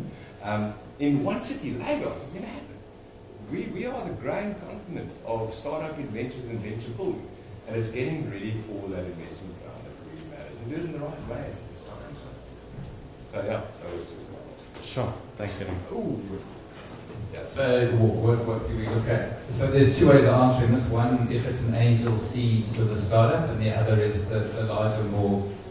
And obviously I'll talk more to the early stage one because the larger ones are easier. It's history, we heard about that. It's all the good things about the business and how much cash it's generating and how fast it's been growing and how you can scale it. But I mean, I think if you come to the early stage, which is the difficult one to get right, assuming that there's a really good problem that definitely needs to be solved, and we heard that from home, it's a really good example. It comes down to the attitude of the entrepreneur. You've got to get through thick and thin, and you've got to come to work with the right attitude every day. And then the inspiration. You've got to, and we heard about culture earlier, you've got to inspire your team and your culture through thick and thin. And if you've got the right attitude and you inspire your team, you're solving a good problem, then I get excited. Then what you should be asking, we spoke about this earlier, is actually you should be asking what we should look for in a startup or something. You actually need to ask, what do you want from an investor? And there are so many different types of investors. And once you understand what you're looking for, then go and see who and how you can get that money. Because you can do a Series A round, you can get 1,000 investors, all with small little caps, and they can make your life really difficult. Or you can say, you know what, I'm gonna really scrape this out. I'll get 1 or 2 investors. They might even be family or friends initially. And I'm gonna prove that I can make this thing work. And then I'm only gonna get cash when I need it. I'm gonna focus on making as much cash myself through the business as I can. And because then you're in control for much longer, and it's a lot less complicated when you want to do anything. So yeah, it's ask the question first, what are you looking for from an investor? Great. You ask other founders doing what you're doing, whether they're looking for investment, and also a good narrative to use. You want the back? I've got this one. Guys, can we give these 2 gents a huge round of applause?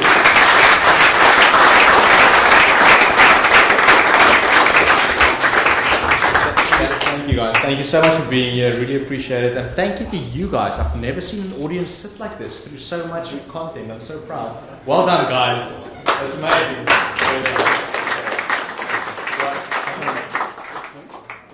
One last matter that needs attending to is just a couple of small awards. Can I ask our crew, Laura? Can I ask our crew to just bring those gifts and awards up? So this year, for the first time at Founders Conference, we've decided we see so many incredible investors and entrepreneurs who come here, who we meet throughout the course of the year. We want to actually celebrate more of these stories, like we've mentioned now. So we've created the first 4 categories for Founders Awards. So we've got an early stage investor and a mid to later stage investor category that we want to celebrate. And we've got a startup award and a scale up of the year award as well. So if I can just get those gifts and certificates up. Yep. Let's go. Then we can quickly celebrate.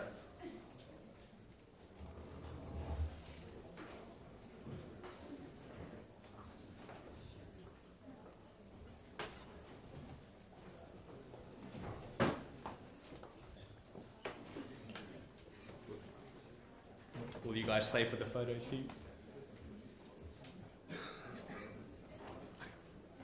Okay, guys, we're gonna start. We'll do startup of the year first.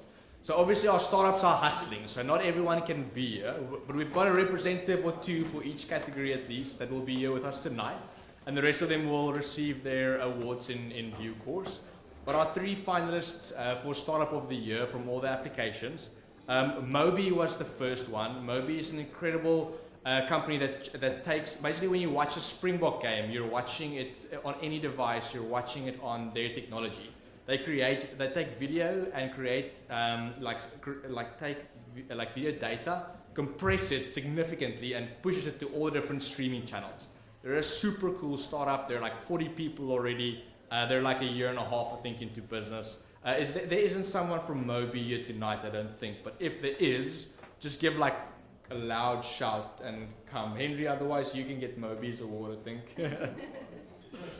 Then one of the newest crypto players on the block, a new platform you guys will see quite a lot about. The guys are in Joey, so they won't be here tonight, but Severus, if you guys, where's Gideon? Like if you guys want to Google Severus, maybe do that. The Severus crew is also up there.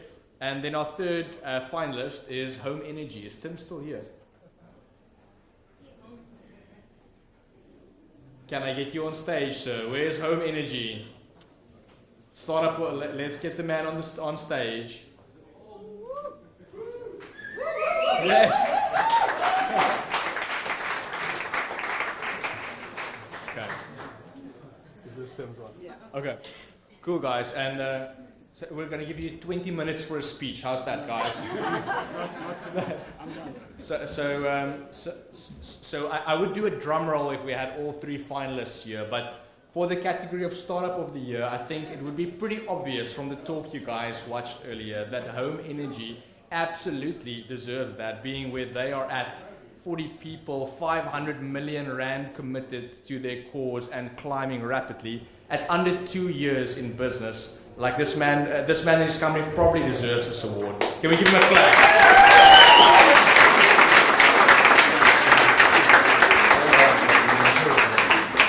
Can we say home? Home. I can't hear you. Home. Home. If you keep doing it, you're gonna get it. Absolutely, man. Appreciate it. Thanks for being here. Thank you, everyone. Appreciate it.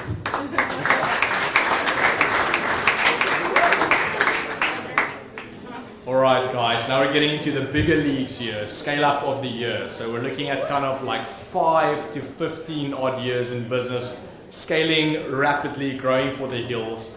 3 finalists. The first one is Corridor. I believe we have, I don't know if we have a representative here anymore. Corridor is on stage. Christy, I'll let you tell the story. Corridor is a combination of fintech meets logistic technology. They're in 14 different countries all around the continent and doing some unbelievable things and scaling super fast. Thanks for being here with us. Thank you. Thanks for having me. Cool, man. Yvonne from Caveat Legal is also on. Yvonne has gone home. Yvonne has family responsibilities, but you guys met her. Yvonne is in our cohort for 3 finalists for Scale Up of the Year. Their legal tech platform is growing exponentially and doing some really kick-ass things. And then Inco Education, one of the biggest players on the continent in learning development in Africa. I think they're also in about 10 different countries on the continent. They can't be here. The founder is traveling all over the place. If you guys want to have a look at Inco Education as well, super well worth it. Can I have my prime?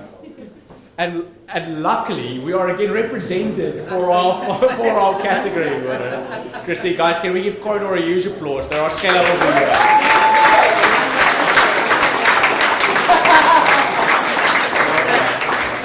These guys, 250 odd people? Yes. 200 and growing redonkulously.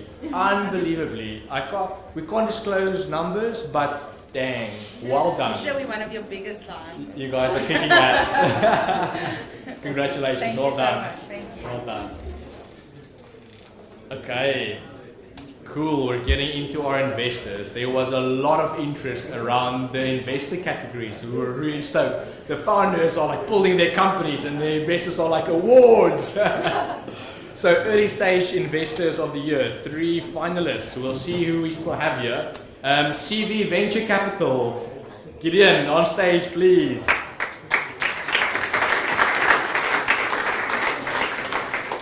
Secha Capital. Rachel, are you one of your representatives here? Not sure if they are still here. And then Launch Africa. I know Zach has had to leave, but Launch Africa is in the house, I believe. There we go. Give this man a clap.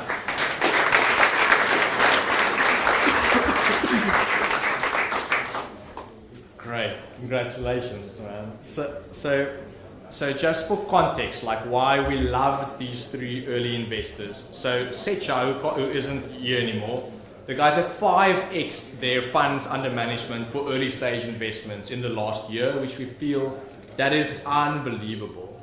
I think Gideon, you guys could have heard, like just in terms of doing transactions in the blockchain crypto space in early stages, 19 deals I think for the year, something in the range of that.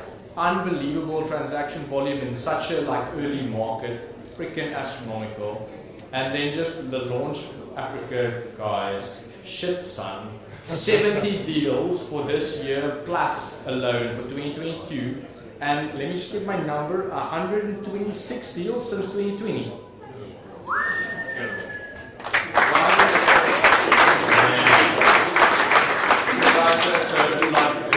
Zach isn't here, the man will know we love him, but like Launch Africa Ventures, guys, you are our category winner for early stage investors. Congratulations, and freaking unbelievable work you're doing to change the landscape for the better. Well done.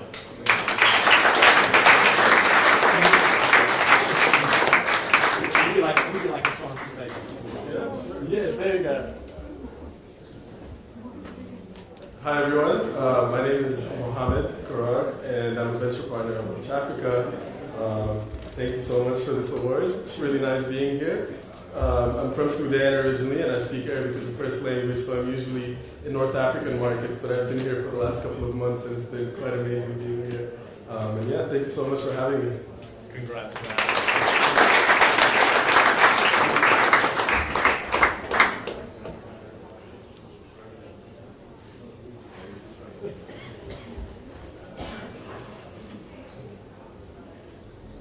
Alright guys, last category. We are crowning a mid to later stage investor of the year. Let me just get this right.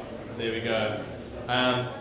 So Friedrich from Business Partners is in the house, I believe. Or he was in the house, I'm not sure if he's still. Friedrich, please join me on stage. Give Business Partners a big clap.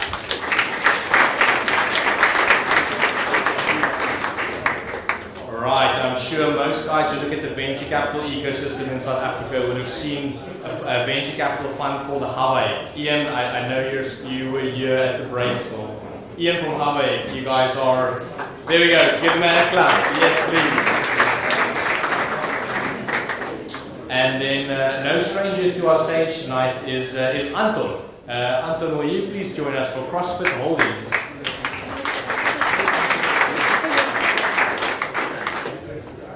Guys, why we believe each one of these guys are like super special. Friedrich Business Partners has done more than 200 deals to fund entrepreneurs this year, am I correct? Unbelievable. If you have never looked into Business Partners as a funding partner for entrepreneurs, they're one of the biggest financiers in emerging markets in totality. Unbelievable work you guys are doing. From grassroots into early stage, into mid stage, all across the board, we're big fans, and yeah, great to have you here tonight. Well freaking done. Everybody would have seen the news flashes. If you don't follow Ian on LinkedIn yet, please say hi to him tonight and do so. The Hawaii crew have done a lot of astronomical deals. There's a couple of exits in the pipeline. The guys are doing some really good work to lift the venture capital, Series A, Series B stage deals in South Africa and across the continent. Super excited about what you guys are doing. And then Anton, you guys have all heard this man speak in terms of what you're doing throughout the value chain, from early stage, mid stage, backing founders over long periods of time to get to where they are. And then some of the headline exits you guys have had the last while, absolutely unbelievable. So, which is why we want to crown you guys the later stage investor of the year. Can we get a clap for CrossFit Holdings, guys?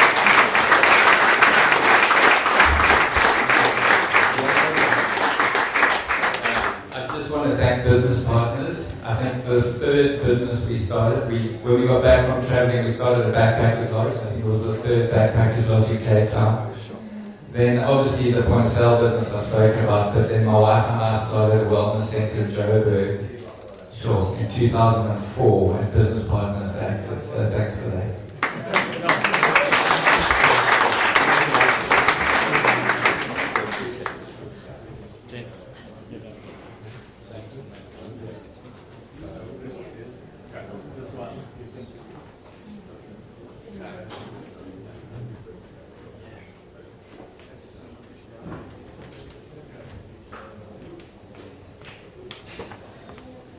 Sure. Okay, everyone, that is the end of our agenda for the evening. I think we're done. Thank you very much for bearing with us. We're a little bit over time.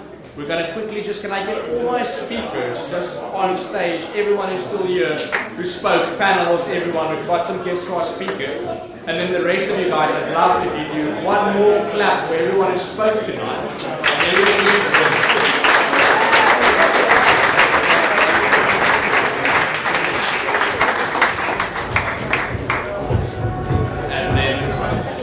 also can I get a one? Everything you guys have seen here today, like 99% of it, Cecila's put together and planned for weeks and months and joined everything to actually make this event happen that we see tonight. So thank you very much to you. Well done. And while our speakers are coming up, a last word of thanks to our sponsors. The Sarah crew is still here. They're going to be here all night with you guys. Sarah, thank you very much for being here with us. Appreciate you guys. Thanks to our sponsors. Cool guys, let's do it.